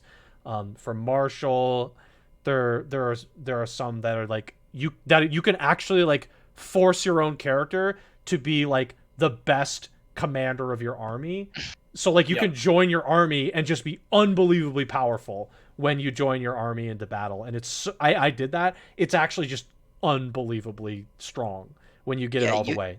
You can get a that super point. high commander stat on your leader, on your character, if you go into that if you go into the martial tree here, and then in each of these like categories there's 3 perk trees that you can pick from. It's the right hand tree that is the commander tree. Yep. I think it's called chivalry or It's something called like chivalry, that. I think, yeah. And it's really good if you want to just be the person Yeah. that's like joining the army in battle. I think the top perk on that one just gives you probably like some sort of commander bonus, and it like reduces the amount of risk you take for being a commander as well in your army. So you're less likely to be wounded or captured or anything like that. So all these trees, though, all these lifestyle choices do have benefits beyond that. Like, especially if you want to play a very specific way for yourself. If you want to just be like a leader that murders other leaders or like messes with dynasties, Intrigue is awesome for that. Like, you can just if you go into this and have the perfect character for this, you basically can completely screw up people's dynasties by just murdering heirs and setting yourself up to be like in claim for their land. It's crazy. I have yet to have a character with good intrigue, so I've yet to play the intrigue tree. But I've had a character on all the other 4 trees at this point in playing. Yeah, I had a character in one of my campaigns who I went down learning tree, and he lived to the age of like 67 or something like that, and basically almost like he maxed out 2 of the learning trees and was almost done with the 3rd one. And there's that health tree on the left. Yeah, that was the last like, one I did actually. If you almost performing the Orthodox religion or something like that, and going wild. I feel like the health tree generally isn't that good, but if you like your character and you're doing very well, that might be a good thing to take like late in your life. It's like, all right, I'm starting to get older, maybe my health's declining a little bit. Let's go into that health tree and like keep myself alive for a little longer. So if you're already in there, I mean, why not?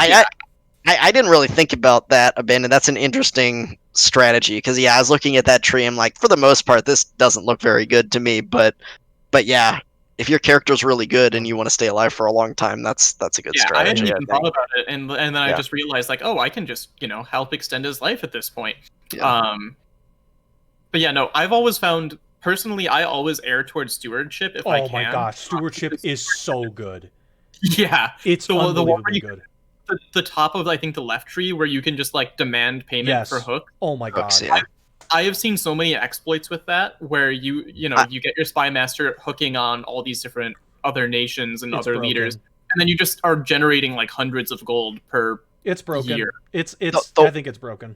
The one time I had a stewardship character, he was generous, so I couldn't use that thing. I took stress every time for using the hook to take money from people. I'm like, no, I can't do it. It was like 25 stress every single time. I can't do it. And most of the time, I get all these hooks on people, and I don't know what to do with them. I'm like, I can't. What do I do with these hooks? I don't know. Demand payment is such a good. It's like the best hook I can think of right now. I feel like even if you're not a stewardship character, you just like go into that tree and get that perk. Like there's a couple. Stewardship is you can just control more land. Like domain limit increased. So, get more money. It never hurts. I feel like there's actually a lot of really good perks at the top of a lot of the trees. Like in the learning tree in the middle, there like the one of the top perks is like 35% increase to your culture tech stuff. I'm like, okay, That's really that good. seems pretty good to me. And then I think there's something else there that's like it might be the second perk in that tree where it's like you get 20% of your court's relevant stats added to your own character's stats. Yeah. Gosh. Oh, So- there's one on the right hand tree. It's either the first, maybe it's the second perk on the right hand tree in learning where all your children just get like +1 to +3 in like in any stat Oh, just Yep. for free because it's like really nuts. so yeah. There I feel like you could just focus hard on one tree and like so your character will get an education focus. Your character gets an education, and whatever their education focuses, you get an EXP boost to that tree, and that's kind of the one usually your character's best at, and you're recommended to go into. And on this one, it's Marshall, in this example here that we're looking at on the screen. But I found that I like to dip a little bit into like learning for that culture boost one and like stewardship for that hook. That hook one is really good. If you're not a Marshall character, the Cassis Belli 50% off one at the top of Marshall, that one's super cool too. So something I haven't been able to figure out is can you get experience in other trees after you've picked your tree? Because I haven't been able to do that. So what you have to do is you can only do it every 5 years. So every 5 years, you can pick to switch the thing on the left, your like lifestyle focus or whatever. So at that point, you can swap trees and go to something else. But you only gain experience in the tree that you're currently focused on, that you picked your one of the 3 on the left choices. Makes sense. So yeah, you can dip. You're locked in. Usually you'll get like 3 or 4 perks in whatever tree you're dipping into, maybe 2 or 3 actually if you don't have any boosts to it. But you can dip, get a couple of perks, and then swap back to your main one. Yep. That makes sense. Okay. Yeah. No, that's I learned. I would say, and this is just my opinion though, if you're first starting the game, not in the tutorial, a lot of the smaller land masses, we'll say, will not have a lot of income. Stewardship is a really nice way to boost your income. Marshall, I think, is an easy one for people to pick because it does have a lot of impact because you're going to go to war a lot early. But I also think stewardship is unbelievably good. Just like being able to utilize those hooks. It may not come into play like in the first 5 to 10 years of your game, but once you hit that point, like honestly, I have a character with stewardship. I just get payment hooks all the time. And it's just like you just generate an unbelievable amount of income. So the perks are important is what I was going to say. But like there are some that are very strong early. And if you want to get your kingdom going, you may want to consider like very specific ones. I feel like stewardship's really good, especially once you've I guess it would be a good boost early on if you're really having issues with money if you're really small. But I feel like it's super good once you maybe with like your second or third character when you've like kind of built up your empire a little bit and you have a pretty big empire, then like you're going to be getting a lot of bang for your buck out of stewardship. Especially if you start as a smaller, like a duke or a count. I feel like Marshall's really good early because you're just going to be conquering a lot of territory at first. So you just want to boost up make your military better and just go into war all the time. I think so. Intrigue, learning, the other ones like diplomacy, I think they're good once you've settled. And once you've got maybe another heir coming in, I think once you settle, those are pretty cool to go into and see what happens. Diplomacy is interesting. I've had a couple of diplomacy characters, and at least one of the trees isn't very diplomatic. There's a lot of war boosting stuff in diplomacy, like in one of the trees in diplomacy. So, you're using your diplomacy with your sword. That's yeah, exactly. So this is another screen I just want to quickly talk through about the game. Basically, you have to have a reason to go to war with someone. So in this case, this person has a reason to go to war already. My guess is they have a claim, or they fabricated a claim, which is a thing, to be able to take either a county or a duchy. You can also like subjugate. Subjugating somebody will basically say, okay, in this case, if it's Desmond, this Earl, there sometimes is a subjugate option that will allow you to go to war, and if you defeat this Earl, the Earl will automatically become your vassal, and you will take all the land that they have claim to. It's a very strong one. I get it with the current playthrough I'm in, like, quite a bit.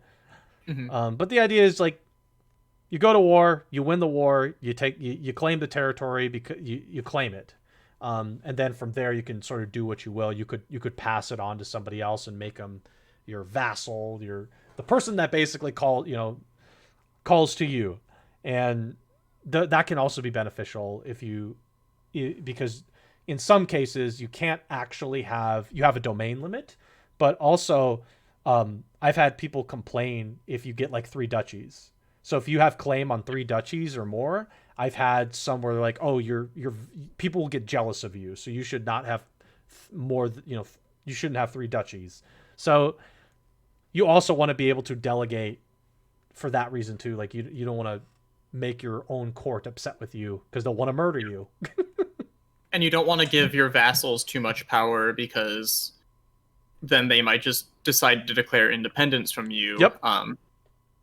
Or try to overthrow you. They do. And I've had one where a vassal who happened to be my daughter, by the way, was like creating factions against me and going to war with vassals in my own territory. And I was just like, excuse me, can you stop going to war with my own vassals? I had in my current campaign, when I passed on to I think it was the 3rd character after this was the guy, the 2nd character was the guy that got murdered. It passed on to the 3rd character, and like everybody's opinion with me was trash, and I had a rebellion like right off the bat. My aunt had a claim to the throne, and there was like 7 or 8 vassals who were joining her claim to my throne, and I was like, oh my goodness, this is so bad. I thought I was gonna kind of lose the playthrough there, but I was able to stop the rebellion, get it under control, and then get everybody's opinion up high enough where they didn't want to rebel against me anymore. Because when you have succession and you pass, usually all your vassals' opinion is just trash with the new guy guy that you pass they on just don't to. like you. So yeah, it's kind of unfortunate. But yeah, I mean, like, there's a lot of cool stuff. Oops, pressed the wrong button. There's a lot of cool stuff with the game. This person's just going through. I think this is a good video just to see sort of like how the game goes. Maybe we'll get to see combat. Oh, he already took it over. So let's see if we can get combat here. Combat's also really interesting. Combat is like Paradox games as a whole. Let me see if I can. The computer is like very like the computer from your opponent is pretty odd. Okay, here's they run away a lot. Here's the combat. They don't like to fight you like head on. If you have a stronger army than them, the computer will not fight you most of the time. You kind of have to like either pincer them or trap them or try and like catch them while they're running away to be able to actually like fight their army. Correct. And kill their army. The other things that are important is your terrain. Like your terrain's a major factor. The quality of your army and commanders is a major factor. Sometimes you just get RNG screwed. Because they basically do like a dice roll for your each round of combat, which I think is each day. Yep. And then that will also affect it. Like your commander will give you a little modifier, your army's like strength and the terrain and stuff will give modifiers to it. But in this regard, it's almost like D&D or something like that, where you're rolling dice and determining combat based off of that. Yep. And your army's quality is based on like your commander. So your army is basically made up of, I guess, like 4 different like segments. I guess you have your commander. You can choose who you want to be the commander of your army. You have your levies, which is the majority of your soldiers, but they're not really soldiers. They're just like peasants who you are like conscripting into battle. Mm-hmm. You have your knights, which are your heroes, your OP guys, and you can recruit more knights to your court and improve the quality of your knights. And then you have your men at arms, which is your actual like trained soldiers in your army. But the majority of your army is always going to be levies, because that's how it works. Yep. So your army quality is dependent on how much of your army is levies and how good your men at arms and your knights are in comparison to like how many levies you have and stuff like Yep. that. So Yep. Yep. So it's super important to have good commanders or knights in this case with this player. You can invite knights to your court to get more of them or better knights. I think it's super important, especially when your armies get really big and out of control. You really do need to have that. Like when you start warring against big kingdoms, like you really do have to have alliances and really strong armies that isn't just a bigger number than your opponent. You just need to have like fighting on hills gives you an advantage, and you have a better staff of commanders or knights. Like it's just all that stuff comes into play. Um, I think combat's pretty interesting. Just like figuring out all that stuff is pretty cool. And then yeah, I found it. if you I win, take found over. combat. I found combat annoying a bit at first in this initial like tutorial campaign where you play as Ireland. Well, I conquered all of Ireland like relatively easily and Yeah. relatively quickly, and then I went to move on to go into like England and Wales and Scotland, which are kind of would be your next like target on the way to conquering the Empire of Sure. Britannia. All hail Britannia! Um, but I found I would go attack like Scotland or whatever with my army, and they would just like sail their army around and attack my capital, and I'm like, stop! Would you fight me? So I found that really annoying No. to deal with at first. Trying to get a good visual. But it's like, and that's the problem, is you once your army, this is where your alliances come into play, and this is where your army, like the army, I'm trying to see, okay, this person, I'm just trying to get a good visual. So like in this case, so Ireland's on the left side here, it's hard to see, but and then there's obviously England over here and to the north. So like this is where it is super annoying, because you're just like, okay, if I go and attack you with my army, you're just gonna say you're just gonna ignore my army and just go straight for my capital too. Like the CPU strategy is basically what your strategy is. Sometimes it's like, okay, I'm just gonna try and take your capital faster than you can take mine, which does work, because like if that happens, like you just lose. It doesn't matter. So I think alliances kind of come into play there too, and if you can somehow control it in such a way where your alliance actually is the one that goes after those sieges, and you just kind of protect your own land. That's a good way to do it. Yeah. It's just like it's like frustrating, especially when you have a bigger territory to defend.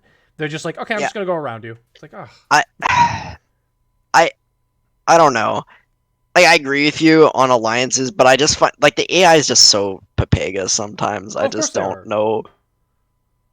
Yeah, they're just like it's crazy, but Protect my cap. I wish you could at least tell your allies like, "Hey, protect my capital," or go siege them. Like at least like a basic command right. like that, as opposed to Here's they the just visual. kind of do whatever they want.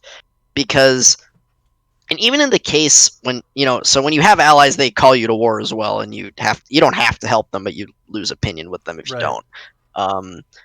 And a lot of time I'll see like you have a strong ally, like okay, I'm allied with England and they have 5,000 soldiers and I have 5,000 soldiers, and England will fight some one of their duchies or something will rebel against them, one of their dukes, and he'll have like 1,200 soldiers and they'll just be losing. I'm like, how are you losing? Like what are you doing? Like I just feel like the AI is so papegas sometimes They're very with silly. combat. They're very Um, silly. Sometimes the AI, like I don't know which difficulty. I think normal is probably the what you're doing right now. Sometimes the AI can be semi, competent, but I think what like I had a run that ended very fast because two factions went to war with me at once on neighboring countries. I was like, oh, okay, I'm just dead. Like you guys Yeah. are both bigger than me anyway, individually, and you both are deciding to go to war with me at once. That's also super unfortunate. But this but this game is like, so it's like $50 right now, I think, on Steam, and It's also free on Game Pass. It's on Game Pass for PC. All the Paradox strategy games are, at least. um, but this is like actually one of the best value games I've bought in a while, because there's so many unique options. Like if you don't have to play as those preset rulers, there is an option to choose any ruler. You can play anywhere on the map that is provided, which is pretty awesome. And you have such great interactions at time. Spoon's interaction with his son basically having a romantic relationship with the half sister was the highlight of my thing. He's like, he just gets this like secret encounter, interaction. And it's just like, oh yeah, it gets better than that. Your son had a romantic relationship with a half sister. And he's like, oh, okay, this is happening. And that was the heir too. That was the guy that I passed on to and started playing as next. Like, all right. Oh my god. One time where a guy was playing in debug mode because he just wanted to, see how big your dynasty could get and stuff, and how big your family tree could get without like lagging. Yeah. But he had something along the lines of a daughter wife, I think. Oh, what? How? Oh, like, what? Said, like, your daughter wife, so and so, and I was just like, wait, there's a actually faith option that just says like there are no limits to who you can marry. You can marry anybody in the family. It's one option specifically. I think it's there because I saw somebody do that to try and do like a funny incest run. Yeah, like basically what ended up happening is everybody became a dwarf. It was just like, okay, because you can, inbreeding breeds bad genetic traits and stuff. Yeah, it was like so funny to see that.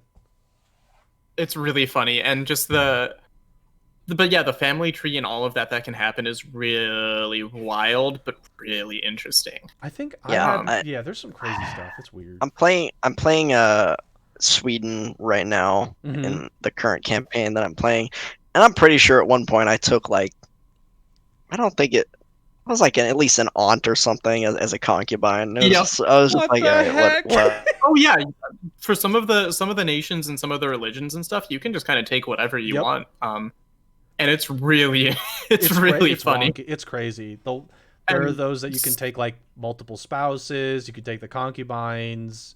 Yeah. And something I was going to say, Otto, because you were saying just how much value this game is. My roommate, he's the guy who kind of got me into Crusader Kings.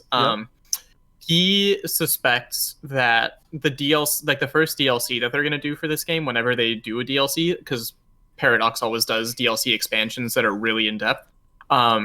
We're suspecting that they're going to go out to China and expand eastward because the map doesn't quite cut off to the east the way it does to the west. So we're suspecting that it's going to, you're going to get Chinese dynasties and stuff out there as well. Don't you get like India's there? You get India's there, and there's like Western China's there. Mongolia, I guess. Mongolia. We're expecting like Eastern China, Japan, stuff like that. That would be cool. That would be super cool. Japan definitely, that would be cool. And I think doing, having more of that would be cool. Japanese culture, myth history is really wacky. The dynasties there's some cool stuff though with this game. I wasn't sure how much I'd like it. This is like such a fun. This is like a game I can sit down and play for 3 hours and like I'll get something unique and interesting. The daughter thing totally caught me off guard with my daughter trying to overthrow me. I'm like, you're my daughter. What are you doing?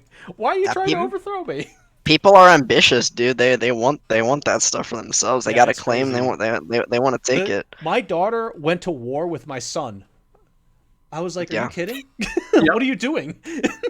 Just like in the tutorial playthrough, the Ireland one, on my first heir, I didn't pay attention very well to the succession laws, so I kind of got messed up on the succession. Yep. I lost a lot of titles and stuff, but I was first in line to inherit those titles, so I just like murdered my brother. I was I'm just murdering my brother. I'm taking those titles back, man. I just straight up murdered him. Yeah, straight up murdered him. You gotta be super careful keeping track of the titles that are inherited by the heir. It's okay to have like your vassals be, delegate and everything, but you have to be. That's why marriage is really important too. Is if you screw up a marriage and like don't think about it, the marriage person, the betrothed person, can actually take your stuff because of how the inheritance works and just because of how like the relationships work. So like for example, if you have a daughter that you want to marry into an alliance, you have to be super careful because that alliance person could take some of those titles from you somehow. Like I've had it, it's dangerous. So that's like crazy stuff that can happen. This game has such cool things that can happen that are pretty funny. And like I had one where I don't remember who it was. It was one of my vassals. I got an event. It was like your vassal had um a relationship with the vassal had like a husband and it had like an adultery it had adultery with a dwarf person from like not even in my kingdom, just like a random wanderer that came into her court at some point. She like committed adultery, and I'm just like, what is happening? Like, why am I getting this event? It's like, should you imprison them? It's like, what is happening? Why are you doing these things to me? Oh my gosh, there's some cool stuff that can happen.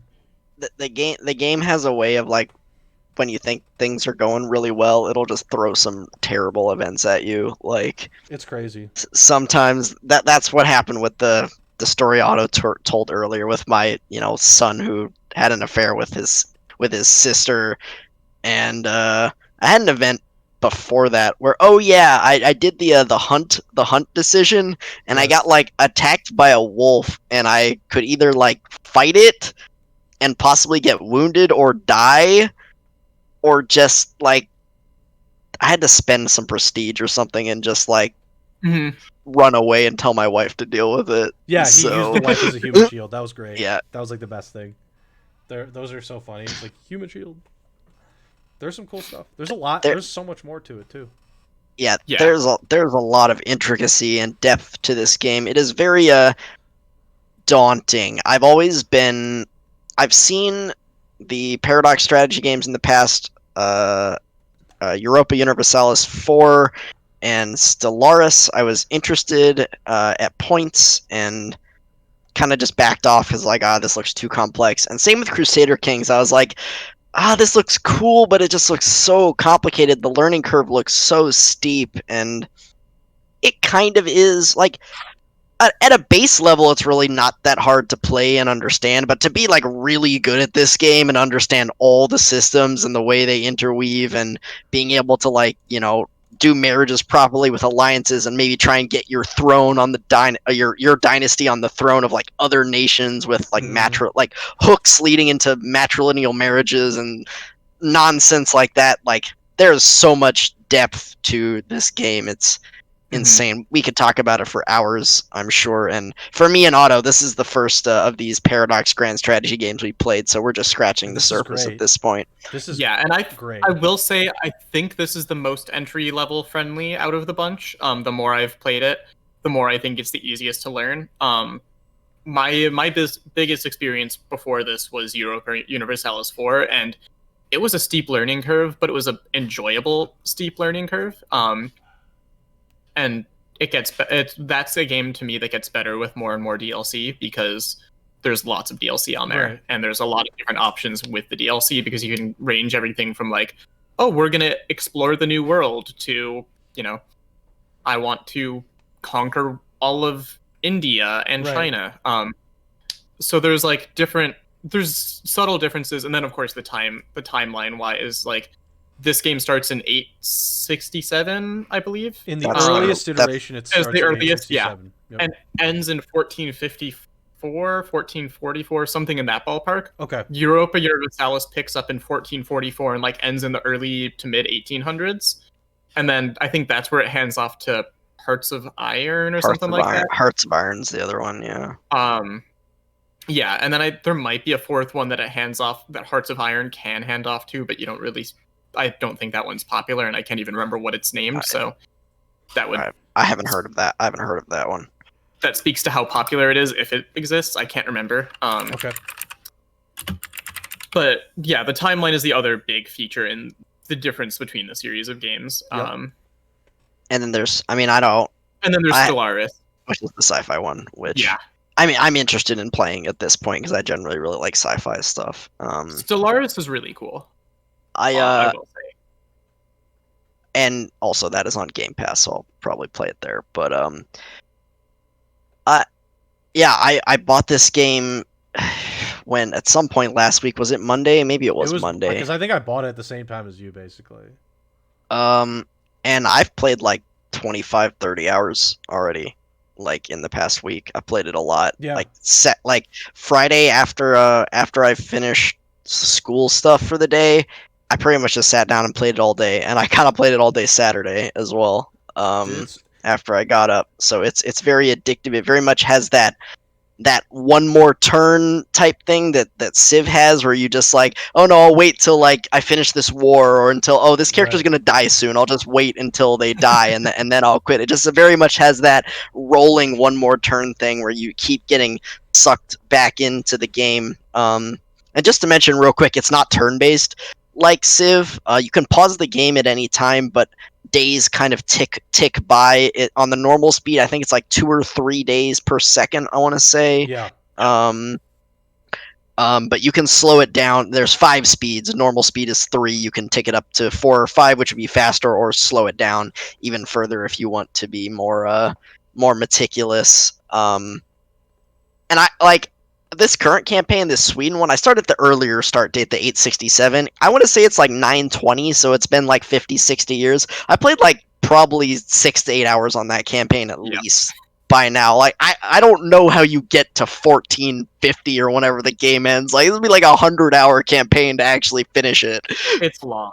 I just found the other Paradox game. So it goes Crusader Kings, Europa Universalis, then Victoria 2, and it's like Victoria 2 is really old, Yep. like I think 2010.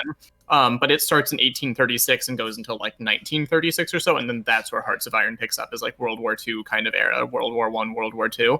Uh-huh. So I've seen people do like long plays where they start a nation in CK2 at the time, play all the way through until the end of that time, pick it up, and like I think there's like software out there that exists to transition save files between CK2 Oh and wow, EU4, that's and cool. then they continued it through EU4, through Victoria That to is really through Hearts crazy. of Iron to play a literal millennium of Like, yeah, a thousand years. of That's campaign. crazy. Yeah, That's crazy. for people who are really dedicated. I don't think mean, I could have that patience. That, I feel like that would be like a 1,000-hour campaign. That's a That's long very campaign. That's a that. year-long campaign right there. That's insane. That's like But- the only game you play for a year. But that's cool though. I mean, like that. Oh, yeah. Like that idea is cool. I mean, this is like I don't know how you guys like was. This is a like I feel like if you're into any sort of strategy game, the thing is it's kind of confusing at first, but it really does pick up easily. I mean, if It you takes like, some getting used to. Yeah, It's different. It takes some getting used It to. There's a is. bit of a learning curve for sure, but but it's cool. it's cool. Like it's Def- fun. You get unique interactions. You get to like do something different every time you play.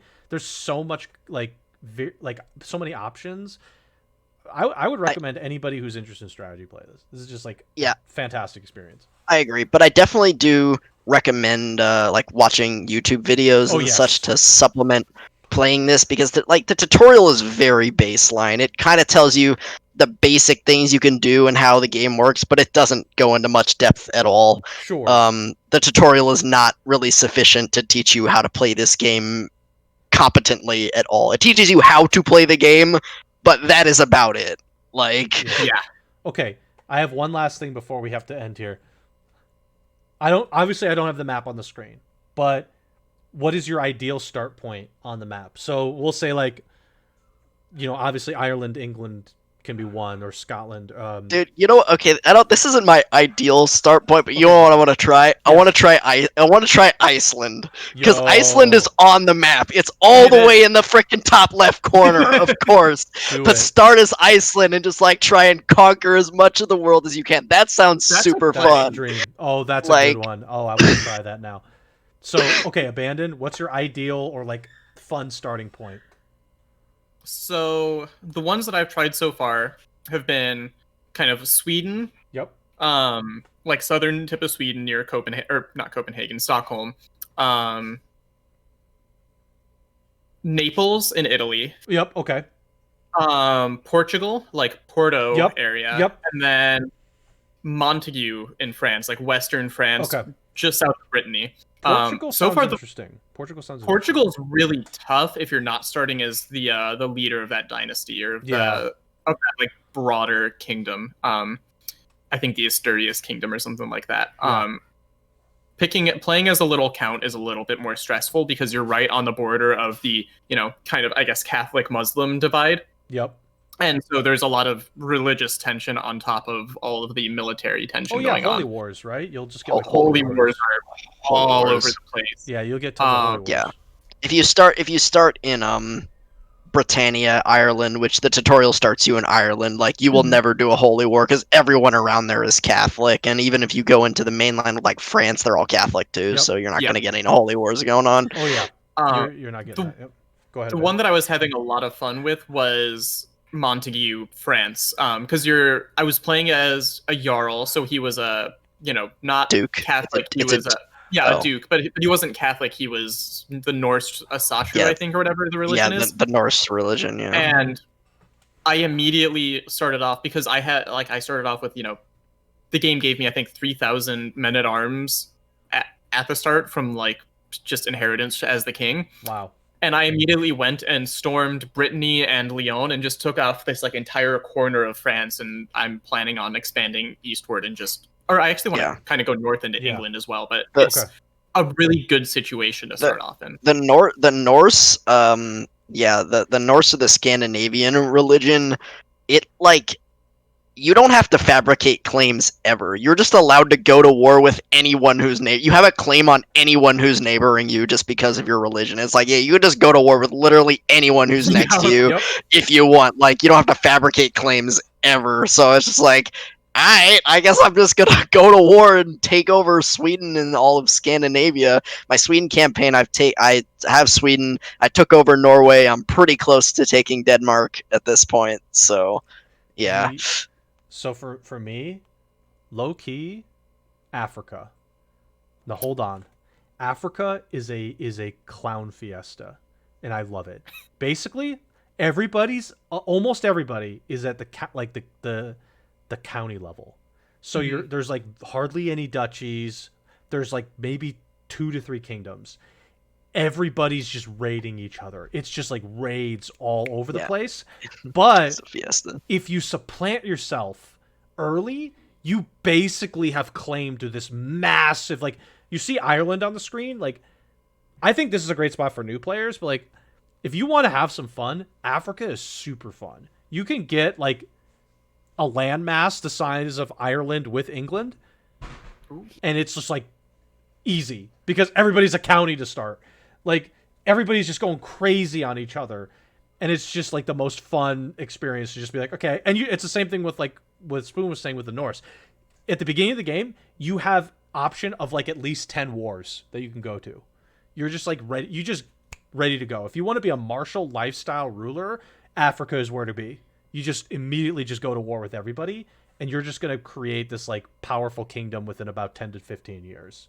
And it's crazy how it works out. So that's mine. If you're new, play Ireland, obviously, because I think it's just a good early new one. But Africa is like, oh my gosh, Africa's fun.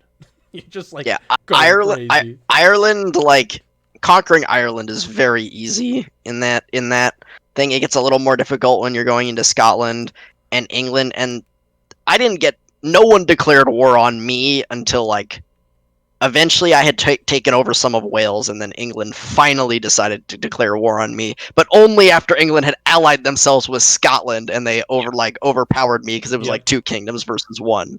So yeah, Ireland has long been, to my knowledge, known as like Noob Island in the CK scene because it's just like a great starting place to learn how to really handle. Oh, it is war. It's great. It's like very isolated, and it's big enough where you can get that kingdom going, that high king status. So I think it's a good starting point. But like I said, man, I haven't tried going into the eastern part of the map, but Africa has been a blast.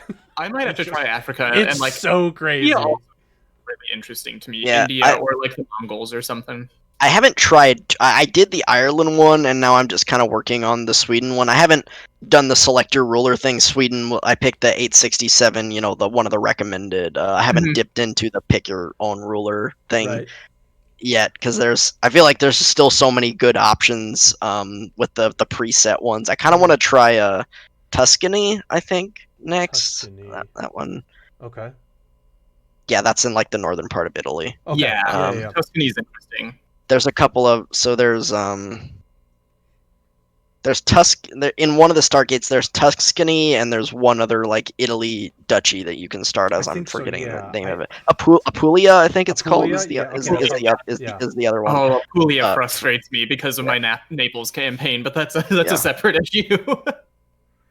But yeah, game's super cool. If you're a fan of strategy games, I highly recommend as well. Again, it has a bit of a learning curve. Check out some YouTube videos to figure out some of the mechanics. But It's great. yeah, It's great. even though I kind of made a mistake buying it since it is on Game Pass and I didn't know and I paid $50 for it when I shouldn't have to. I don't mind. It was worth the $50. It's fine. It's a really good game. This is a great value for $50. Like it's actually insane how good of a value this is for $50. So yeah, I would recommend it too. Yeah, if you're the kind of person who bases your purchases off of like how many hours per dollar you get out of the game, this is one of the best you can get. Like these kinds of games. This is near infinite with how many characters you can possibly play as. It's just ridiculous. Yeah, it's awesome. I love this sandbox idea for this. This is great. So we're gonna have to wind things down, guys. Just to sort we're of a little over time. Yep. Just to sort of close, I'll do a quick closing for everybody that sort of stopped by and watched. Said hi, thanks for coming by. If you're still interested or curious about donating towards the charity water campaign that we're supporting, please check above the overlay. We are still raising money for the rest of the month, which is going to be about a week and change. If you can't donate, that's totally fine, but be sure to spread the word. We'd very much appreciate it because we can only really do so much. So please consider helping out in any way you can, whether it's just like liking tweets that I put out or Spoon puts out, or even like Abandon puts out that has to do with the charity campaign itself. My Twitter is Automaton89. That's where a lot of the podcast stuff comes out. Abandon posted the Discord. I was just about to get to that, but our Discord is coming back here. We're being more active. We're putting game news in there, talking about various different things. Be sure to come stop by and check it out. Spoon's Twitter is at SPT Spoon. And Abandoned, what's your Twitter? At Snarky Trad. Okay, at Snarky Trad for all of his tweets. And if you want to stop by for memes. and memes, of course. Additionally, we've got some other streams happening this week on the channel. So tomorrow, are you going to be on Abandon? I will be on tomorrow night. Yep. Okay. I have yet to decide exactly what I'm going to be playing tomorrow night. I'm going to probably leave that as a little surprise. Okay. And so Abandon will be on tomorrow. And for us, Spoon and I, hopefully we can get on Thursday. Well, if we do get on, it'll be a little bit earlier. Normally we've been doing this like 4:30 Pacific time, but unfortunately with my school, that's not possible. So we'll probably look to do something a little bit earlier at the very latest, 3 p.m. Pacific time. But my Twitter will sort of put out exactly when we're starting. But we'll be doing some more Tales of Cristoria because there was a new event and we got to grind out some of that currency. Last thing I wanted to highlight, next week for the podcast, we're more than likely going to be doing Genshin Impact. So we'll be downloading it on Sunday and getting it ready to go so that we can start it up on Monday. I mean, we should probably start and do some of the early tutorial stuff, like not on stream. I don't know. Right? No, we will. Kind of boring. We'll do the early stuff off stream. Stream. We'll play. I mean, I'll probably be playing it a decent bit on Sunday. I don't think we need to necessarily show the very beginning of the game, but like just play it. Just for anybody who's interested in joining us, my guess is because it's got that gacha style to it, there's going to be like guilds or something. We're definitely going to start one up if that's possible, and people are more than welcome to join that. People are also just generally more than welcome to join us as we play it, because at some point we'll be able to play co-op. So I'm looking forward to that. Spoon, I know you're looking forward to that. So if you're interested, that'll be replacing the podcast. So episode 30 will actually be a Genshin Impact play session. We'll do that for a couple hours on Monday evening. And we'll probably do Genshin for plays again next week, We I will would definitely assume, do as that. well. Yeah, next week is going to Um, be a Genshin week. Tales of Crestoria, we're going to take a week off from that because Genshin Impact is coming in. I'm breaking up with Genshin Impact, or with Tales of Crestoria. My new best friend is Genshin Impact. Genshin. We've thank you, Tails. We really appreciated your time, but we have to say our tearful goodbye for a week. So that's going to do it for the podcast today. Like I said, thanks everybody for joining. Spoon Abandon, thank you for joining us as well. Heck yeah, thank you for having me. I'm always glad to be here. Yep. And Spoon and I will see you guys Thursday. Abandon might see you guys tomorrow, depending on what he's doing. We'll be doing some Tales. So get your, if you're blue in particular, get ready. We're raiding on Thursday. So Raid. see you guys then. Everybody have a good night or a good rest of your day. I guess.